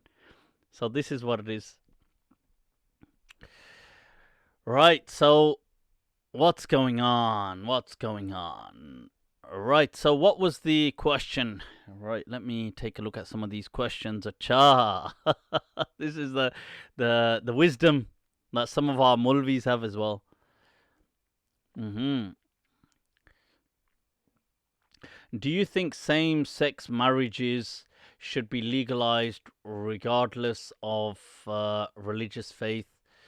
Yeah, you see, as a person, I believe that, personally, this is my personal opinion, I believe that marriage is between a man and a woman. This is my personal opinion, okay? Like, obviously, it's within the faith as well, but as a person.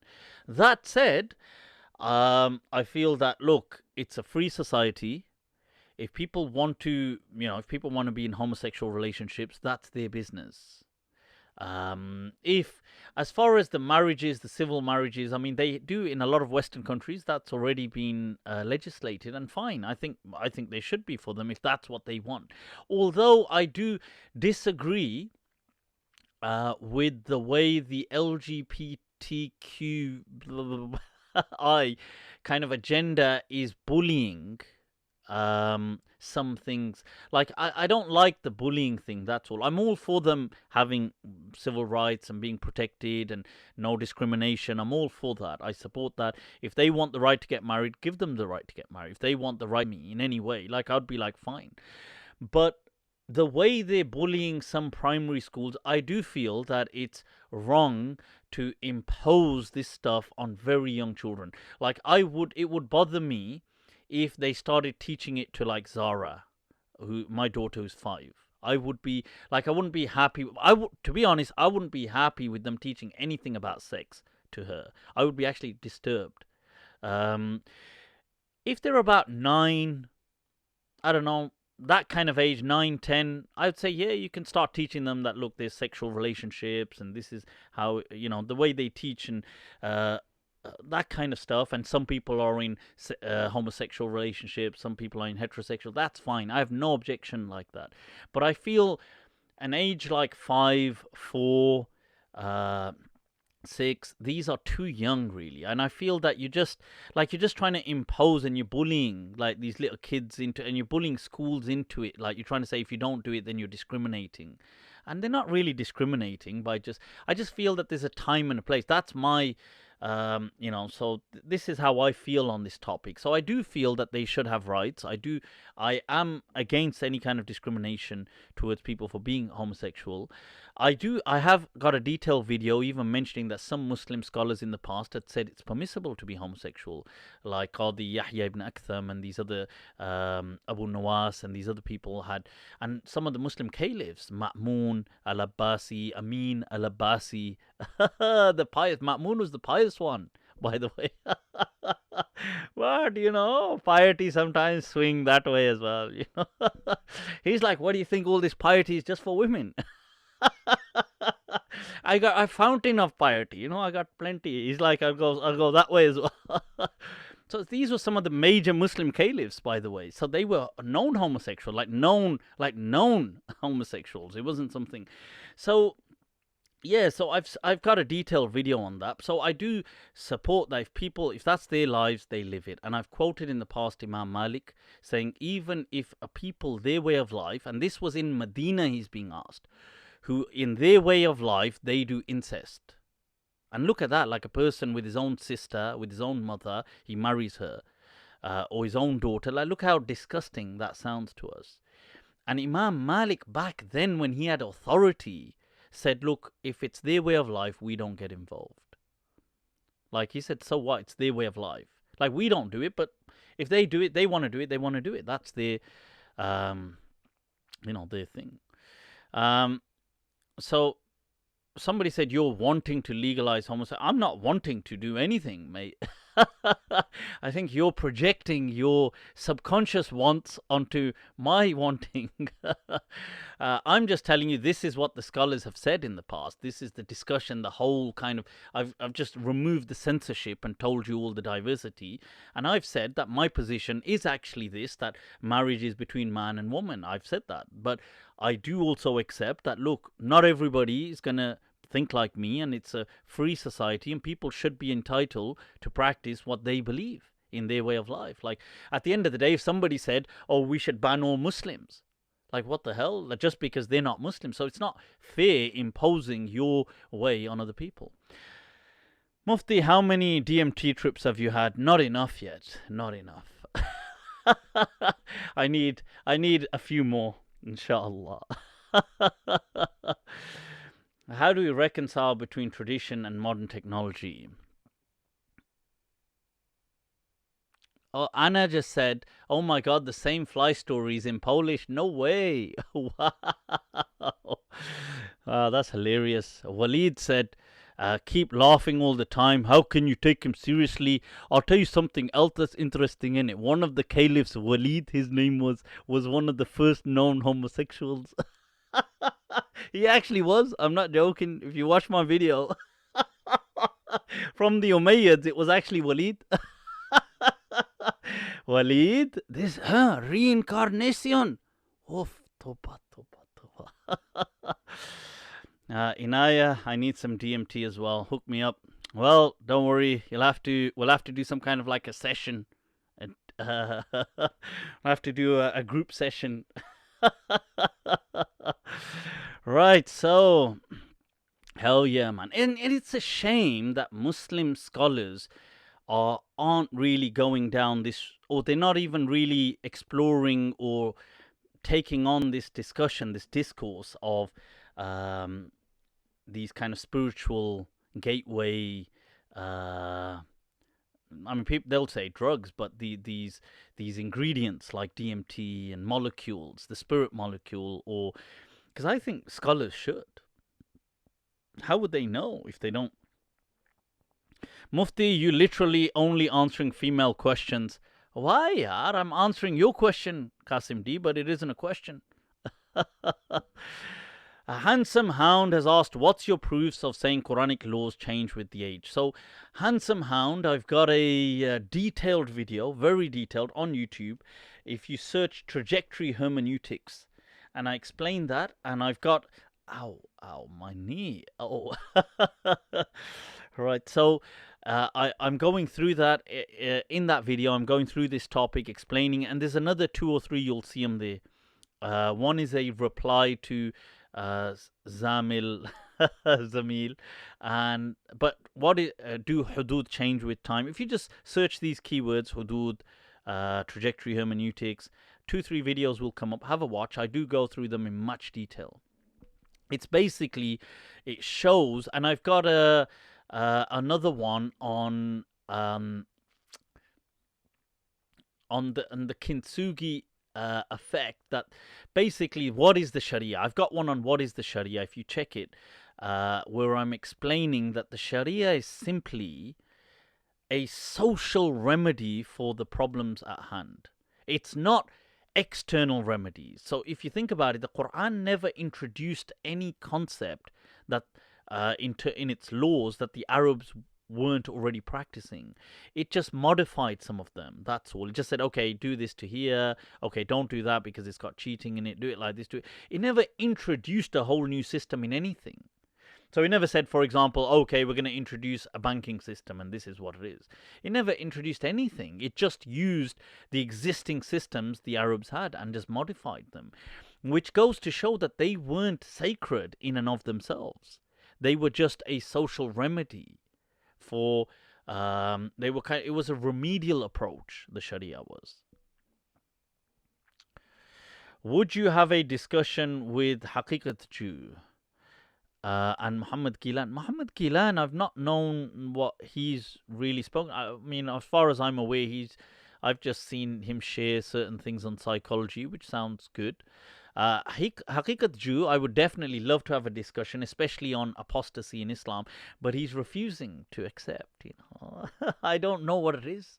Do I really? I mean, do I give that intimidating? I said I'd be very civil. I would be. I said, look, let's have a discussion on apostasy in Islam, because he says that apostates deserve death, and this is so clear. And he's been having this discussion, and I've said that that's not true. And I said, how about we discuss civil discussion? Because plus I'm sure he's like, is he a professor or is he something? So he knows how to have a dialogue. He's not like these mullahs that don't know how to have a dialogue. So, but I definitely wanted it with him because he is causing a lot of harm. I mean, Muhammad Ghilan, I've not really seen him say anything, I don't know, I've not really seen anything controversial, or I don't know. But I'd love to just generally have a discussion with him at some point. But why I wanted it more so with Haqiqat Jew is because of that. Okay, because he's causing so much harm about Islam. So I wanted to show that. Can we marry more than one wife? Islam does allow it, but obviously if your wife doesn't allow it, you can't. You know what you can't do is, I think if a person does things like this, if the wife isn't happy and wants to leave, that's her absolute right to be out of that relationship. What you can't do is trap people in relationships. That's unacceptable. Have I missed masala? No, you haven't. Are psychedelics permissible? I believe psychedelics are permissible, yes. Does it affect your salah? Well, I'm sure if you're on the trip, it would. If you're kind of seeing all these things, then it would affect, I'm sure. Inaya says that my bro listens to Haqiqat Jew and won't listen to you. Exactly. I mean, you know what it is? It's not about not listening to me, although, sure, I mean, it would be good if they do listen to me, but that's not my issue. Is not that people don't listen to me. My issue is that listening to him is a problem because he's presenting Islam and he is coming as though I've got a degree from Harvard, I'm very sophisticated, and I will show you that Islam, it's absolutely fine to kill someone if they leave Islam. And you think, well, sorry, I don't know what drugs you're smoking. Sorry, mate, are you on crack? What do you mean it's okay? That doesn't make any goddamn sense. So I would like to, and because he can run rings around non-Muslims, ex-Muslims and atheists, say, oh, we've got this hadith, we've got this verse of the Quran. I'm like, yaar, step aside. यार हमसे बातें करो. You know, औरों से सुना, औरों से कहा, कुछ हमसे सुना होता, कुछ हमसे कहा होता. Talk to me, Habibi, talk to me. So the thing is that this is why I want him to talk to me. I want him to present the hadith to me. अरे हम बैठे हैं ना बाबा. Show me this isnad and let me see if it can stand the criticism. But he knows that he doesn't know this stuff. He knows that when I start speaking about the narrators in that chain, then Baba, This one big problem, So this is why he doesn't want to discuss with me, because, see, it's easy to say to non-Muslims who don't know Quran and Hadith to say, oh, we've got this in our Quran, we've got this in our Hadith. Say to us. अरे हम बैठे हैं यहाँ पे. I'd like to see which Hadith you're going to bring. Ikrama, the goddamn Khariji, who was an extremist. And this is why, and how on earth can he accept his Hadith? So, and then I'd like him to establish it. And then obviously, God forbid, I open the discussion on Bukhari. Baba, there's no way to... Ain al-mafar. Where do I escape? Where do I... These people know they can't get into a discussion. I would love, honestly, if he does accept it, if he's friends with anybody listening to this, have a word with him. Say it's going to be okay. Let's just... Oh, damn. Don't tell him the bit I've just said. Tell him that, look, it's going to be okay. It's going to be a great chat. Let's have a great chat. It is going to be a great chat if he does. And I'll be civil. And we'll just discuss these kind of things. Ghalib Noor has asked, can a woman run between Safa and Marwa during Hajj? Yes, of course. She can. This Safa and Marwa thing, I've said before, I've got a video clip on this. Safa and Marwa isn't, really to do with the Abrahamization of this is really, in my understanding, a post-Islamic occurrence. It wasn't something that the Quran mentions. And it's most likely Safa and Marwa were pagan practices that but when Islam took over, it kept the ritual and kind of the practice, or the theory, the pagan theory had kind of dissipated. So now people just did it as an Islamic thing. And later on, people added they Abrahamized it. They added the kind of Abraham story to it. So I don't feel that really Hajar ran between that and so on. I think that's all kind of made up. But, and the truth is, it was to do with the two gods, the two lovers that were kind of turned to stone. As many of the Sahaba said it was, which is in the Tafasir, like Qurtubi and so on. So many of the Sahaba believed that. They said from Medina, they said this is nothing. They didn't think it was to do with Abraham. So yeah, but women can run between there. But the thing is, the only issue is that, people say, oh, when they're running, oh my God, it's like that Baywatch scene.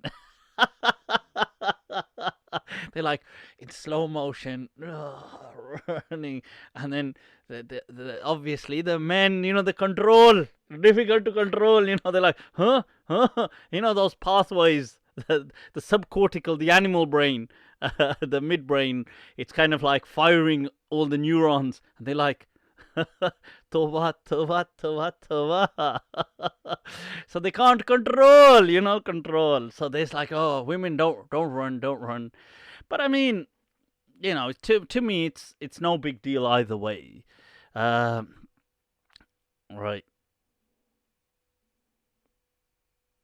So Inaya said, bro has a resentment towards women because of Haqiqat Jew. Yeah, I agree. That Haqiqat Jew kind of, the image of women, like women should pray in closets. Sorry, in wardrobes. What kind of nonsense is that? I mean, women should be like, and I find it really, honestly, I find it disturbing that he has so many followers and so many people listen to him. They're going to say, yeah, you're just being jealous. Kya kare? Human emotions. Right, so people, what is going on? Mufti, can you answer Qasim's question on Iblis? What was the question on Iblis? Trust me, change your name to Paul. Answer straight away. Qasim, behave. I don't know what the question is on Iblis. I can't see it. When Allah created Iblis, did he create him knowing that he would turn? In other words, is Iblis... Qasim, I've answered this the week before last, where I did mention Yusuf Fulat, yeah, much love, much love, much love. Look at this, supporting my effort with super chats. Doing it. Right, so Qasim, I did answer this before, that what is the approach, the Muslim belief towards Iblis, towards Shaitan? Is he an actual individual, like is he actual, or is it more a personification of negativity? Does it mean like negative forces that insinuate, and like where do we get bad ideas, and this kind of force is called, it's a negative force. Are we then personifying it, turning it into a person almost, to kind of explain the story? Or are we taking, no, he was actually an individual called Satan, called Iblis, and this individual did this? I've said that these both interpretations exist. The majority of the Muslims probably do feel that it was a real, if I say person, whether he was a jinn, or some of them believe he was an angel or whatever. Now, the other interpretation is it's actually a personification of forces. Like if I said, look, like as an example, how early people looked at natural forces. So they looked at wind and personified it. Said, oh, the wind. And like in Hindu kind of thing, you'll see like Varun. I'm pretty sure Varun is to do with the wind, the personification of the wind and storm and stuff like this. Now, Agni with fire and all these things. So these natural elements get personified into kind of, in Hinduism, into almost like deities, demigods. But this was an old thing where you personified certain forces. The forces didn't have to always be present, like negativity, evil, harmfulness. These things are personified as the shaitan. And hence the hadith that he runs through the blood of Ibn Adam, meaning he is part and parcel of you, that the negativity is within us. So there's these two ways of looking at it, okay? I would probably think this is more a personification as opposed to an actual individual, but I feel that majority of the people probably take it as an individual. And you can do that as well. I'm not against that. Varun is the ocean god. Yeah, I thought Varun was also linked with something to do with the wind. But you're right, it is the ocean god, but I thought it was more ocean, but that's because of the storms. But anyway, the point is, whether it's Agni, Varun, whether it's these other, but they came from the natural forces. And you see the same thing in other mythologies. And then Islam, before Islam, Christianity and Judaism with Satan. And I feel that maybe that's just a continuation. But that's, if people want to take it as a literal, I'm not saying there's anything wrong in that. That's their choice. I just feel that there's two ways of doing it. Zubayr said, why do haters tune in and watch? He said, this is it. I'm an addiction. They can't love me and they can't leave me.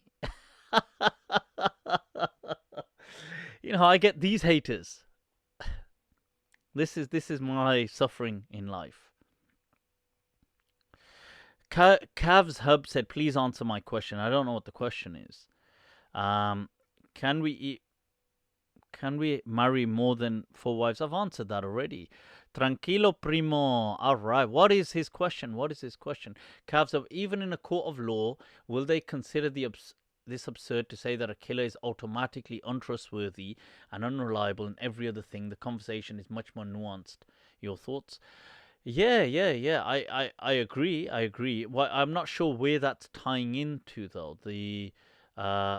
Right, Super Dragon has said, by the way, that's Vayu. Vayu is thank you. Shukran. Dhanyavad. Both. Right, that's Vayu, the other godhead. Right, so I'm trying to get this question of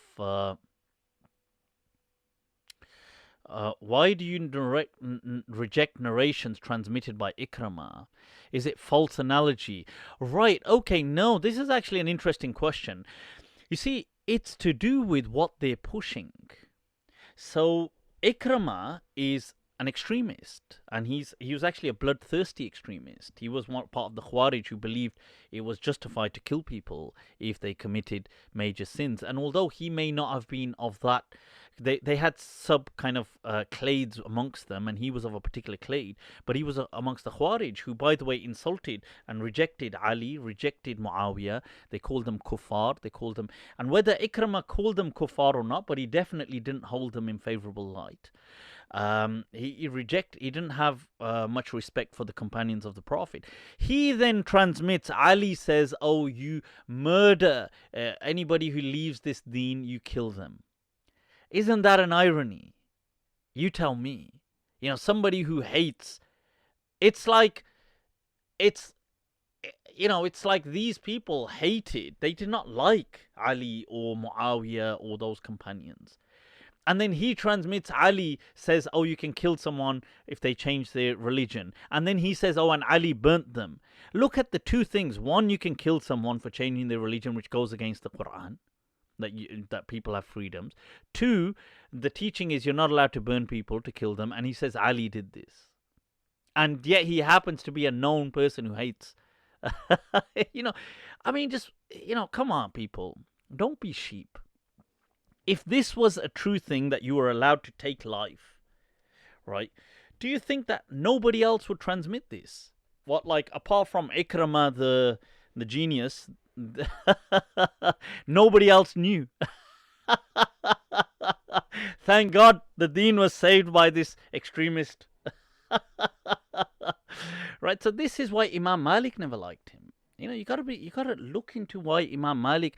See, these people are onto something that the later people, just because people blindly follow Ibn Hajar, and these later people came 700 years later and they worship Bukhari. You know, the thing is that, look, you need to kind of pull your head out of this one not nice, you know. But watch my Bukhari gate. Advice for new Muslims. Right, Julia Smith is asking, that's a good question. I would say two things. One, incrementally but consistently increase your learning, your knowledge of this deen, just learn about it, different things, whatever you want to learn about. Keep that going as a consistent journey. But the second thing, this deen is simply about you being a decent human being. If you ever come across someone who tells you to believe something that is turning you away, you should always be gravitating closer to becoming a better human being. If you are somehow being kind of turned away from that, you're being told to have hatred about something, you're being told to hate a specific people, you're being told that anything that's taking you away from that, ignore that at all costs. That's what I would say. So these two things, that this is all about becoming a better human being. That's what it's about. And I'm very serious about that, because if you look at when the people came to the Prophet, when he came to Medina and they had newly embraced Islam, and they said, what should we do? Advise us. And what did the Prophet say? He said, Afshu salam. Be peaceful. Say peaceful words to people around you. Wa at'imu ta'am. Do some social work. He said, feed people. Because when you physically give to people, you create this bond. And then he said, Tadkhulul Jannah bisalam. That is enough for your salvation. So this is the advice that I give. Okay. Right, so Dervish Ottoman, be curious always. Kasim, Julia, no worries, sis. UK's, I can't read that question. Right, so Mufti Sufyan ibn Uyayna and Ath-Thawri, reliable in Hadith. Both of them are mudallisin usually to some extent. So really you've got to take a look at the Hadith that they're transmitting. Some Hadith are problematic that they transmit. And I think with Sufyan ibn Uyayna there was this thing as well. There was this rivalry because, it's interesting how he really bigs up Malik during Malik's lifetime, but then switches after Malik has passed away. It's interesting how he all of a sudden is now, Malik isn't that who he was before. And now he claims to be taking from Ibn Shihab Zuhri. It's amazing, isn't it? Although he took so little from Ibn Shihab Zuhri and he quotes it, and a lot of it is blagged. There's a tadlis going on. He's just got it from someone else. And so you got to be wary sometimes with what they're doing. They were people, politics. You fear for your life when you're in public? No, Inaya. Shukran. No, I don't actually, alhamdulillah. To be fair, I've, in person, online, I have had hate. In person, when I go out, I've met people recognize me. Sometimes more people recognize me for the naughty kind of clip and things like that. I've never had a kind of like a bad experience with people in person. When they've met me in person, they've either, if they hate me, they'll just ignore me, or they might come to me and kind of like want to talk about something, and we'll sit down and we'll talk. I'm very kind of social, and I've never had a kind of like a negative experience, in person, at, face value with someone. Online, people say, oh, this guy, the Dajjal, this. In person, they either just shut up. If they see me, if they don't like me, they'll just, they'll look at me. Like, I can tell that they obviously recognize me by the way they start looking at me. But they'll either just ignore me and just, whisper amongst themselves. Or they'll come up and say, look, like, oh, is it Mufti Abu Layth? And I've got a few questions. And I'll usually, like, if I'm sitting down, let's say I'm at a cafe or eating somewhere, if I've got time, I'll say, yeah, let's take a seat, let's have a chat. We'll chat, and I'm very open like that. I'm not actually difficult to approach. I'm available on social media. You can message me. People come to meet me. I arrange meetings all the time. Like, I always tell them that message Muhammad Shaban is on Instagram, he's on Facebook. He kind of organizes all that for me, and just send him a message and he'll set it all up. Zubayd saying that, come down, man, pop down. It's all ahlan wa sahlan. Right, Kavas Hub says, which scholar think did the most damage in our history? Right, so, alright, let me just see. Mufti Abu Layth, is Salam's belief in a marriage similar to Mut'ah? I have said that I do feel that Mut'ah is not haram, and people have asked me to kind of go over that in more detail, and I said I would. I'm just trying to see some of these questions. Right, so, right. Why does Islam say about depression? Okay, people, wow, what's that printer just, Ghosts. Let's move on, people. I think it's time for the Masala segment. Whoa, is that the time? Is that the time, people?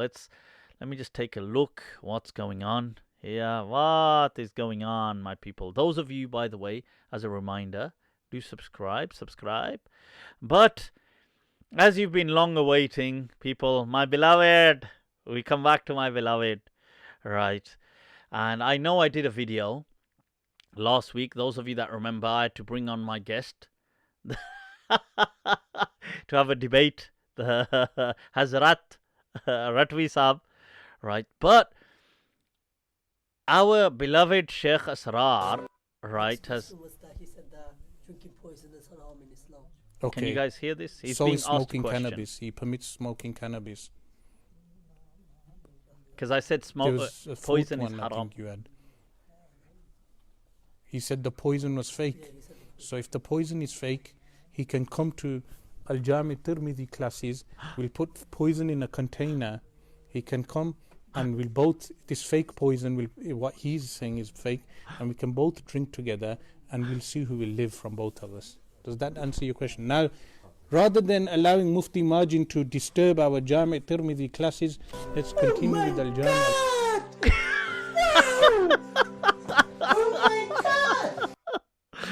Right, so people, so what we've got going on here is our beloved has he's come up with the perfect solution. He was asked in his class that I've objected. I've made the clip. So they've asked that, but Mufti said that first of all, he said eating poison is haram, which it is. So he goes, yeah, but so what? He says, cannabis ain't haram. So, okay, so is he first of all agreeing that it is haram then? So, and then he's saying, so he's responding to the fact that I highlighted that he was actually, that was a lie. It was drama. It wasn't poison. It was just a label on a different bottle. So he says, oh, if that's the case, time to come here. What we're going to do is we're going to put poison in this glass or this cup, and we're both going to drink it then, Nini. We're going to drink it, Qazi. We're going to drink it. We'll drink it, Qazi. And then, if it's fake, we'll see who lives in it. Huh? I'm like, what? Why don't we? I know what we do, any. We both come here and we both shoot ourselves, any, with the gun, any. And then, if you live after the gunshot, any, and then we see any. I'm like, I think, was there a reason we developed the prefrontal cortex? Because this kind of thinking,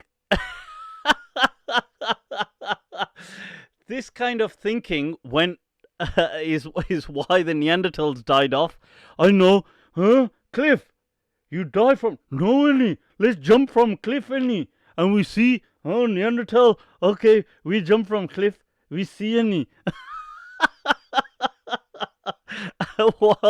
whilst the normal Homo sapiens were like, no, not doing that, mate.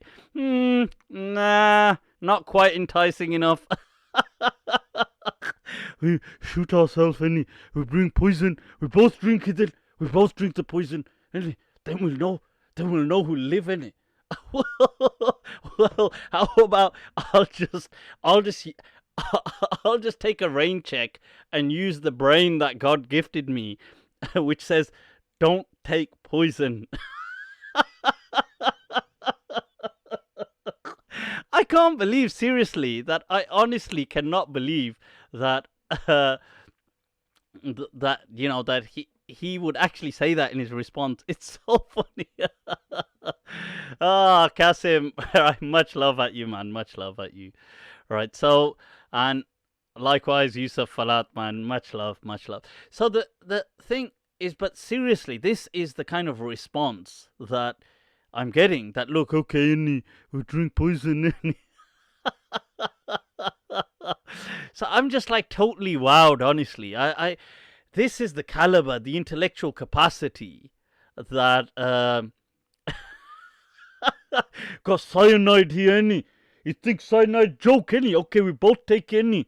We both take it. I don't know what are we trying to prove again? That what was the it's at some point some guy thinks, wait a minute, what's the hypothesis of this experiment again? Oh, it's so hilarious. And these are the people who are the leaders. Ratvi Saab. Asrar Ratvi Saab. What to do, you know what to do. So this is the kind of stuff we've got, people. This is what we have to No,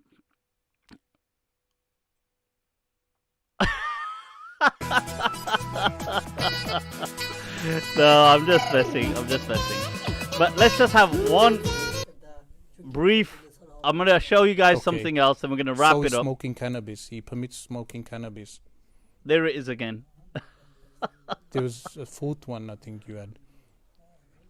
There was Sheikh. He what said could the we... poison was fake. Huh? So if the poison is fake, he can come to Al-Tirmidhi classes. We'll put poison in a container. He can come and we'll both, this fake poison, what he's saying is fake, and we can both drink together, and we'll see who will live from both of us. Does that answer your question? Now, rather than allowing Mufti Margin to disturb our...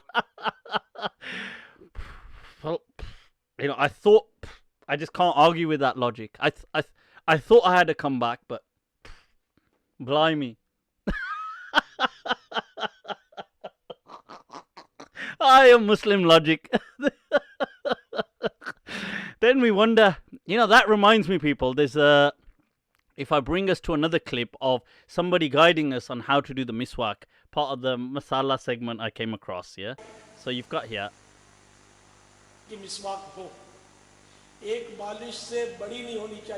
Shouldn't be, miswak shouldn't be bigger than one.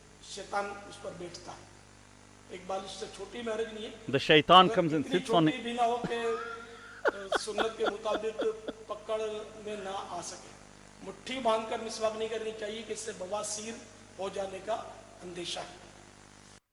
What the?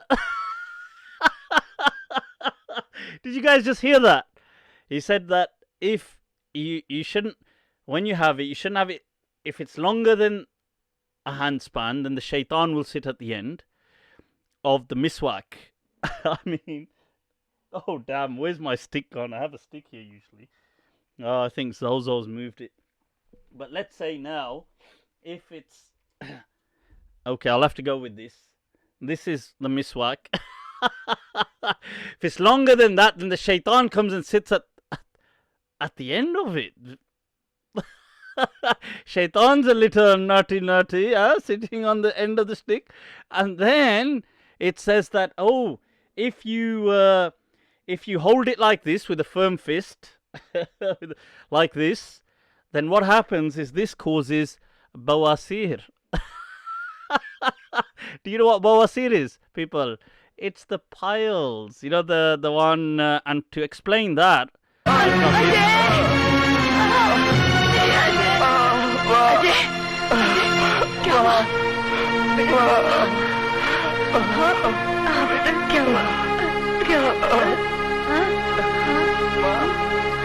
मुझे बवासीर है पर operation से डरता हूँ।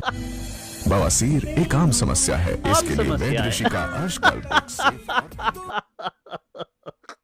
People, bawasir is when the from the wrong entry, you know, there's the unfortunately piles. You know, you Google, don't Google image piles.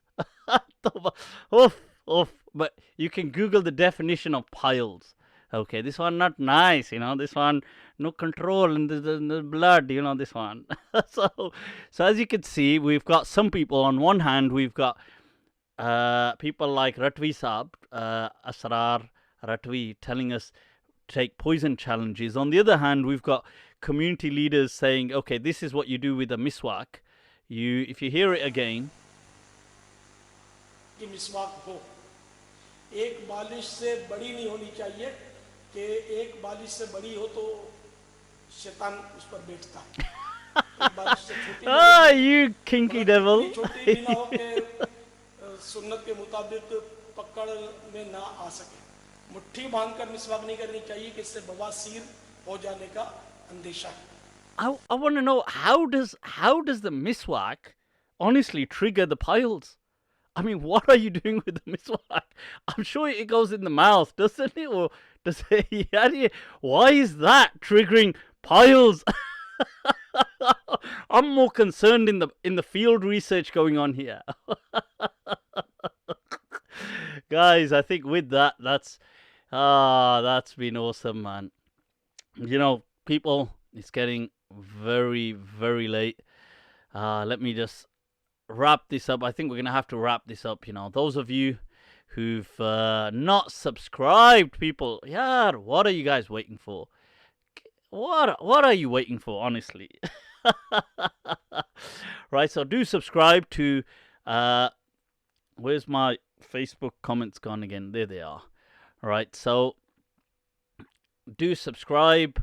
Any messages, reach out to me. Biggest... yeah. Plot twist, me and Asrar are actually brothers. That would be a surprise. That would be a shocking surprise if that happened. I'd be like, Dad? That would be like an awesome, an overwhelming, a despairing surprise. And then all of a sudden, you're like in the Bollywood. I sing a song and then he finishes the end of it. And I'm like, Yaadon ki barat nikli. And it's like we were separated at a fair during childhood. People, you know what? It's been awesome. As always, shukran for sticking it out all the way till the end. Today I did get late, hence we finished very late. But take very good care of yourselves.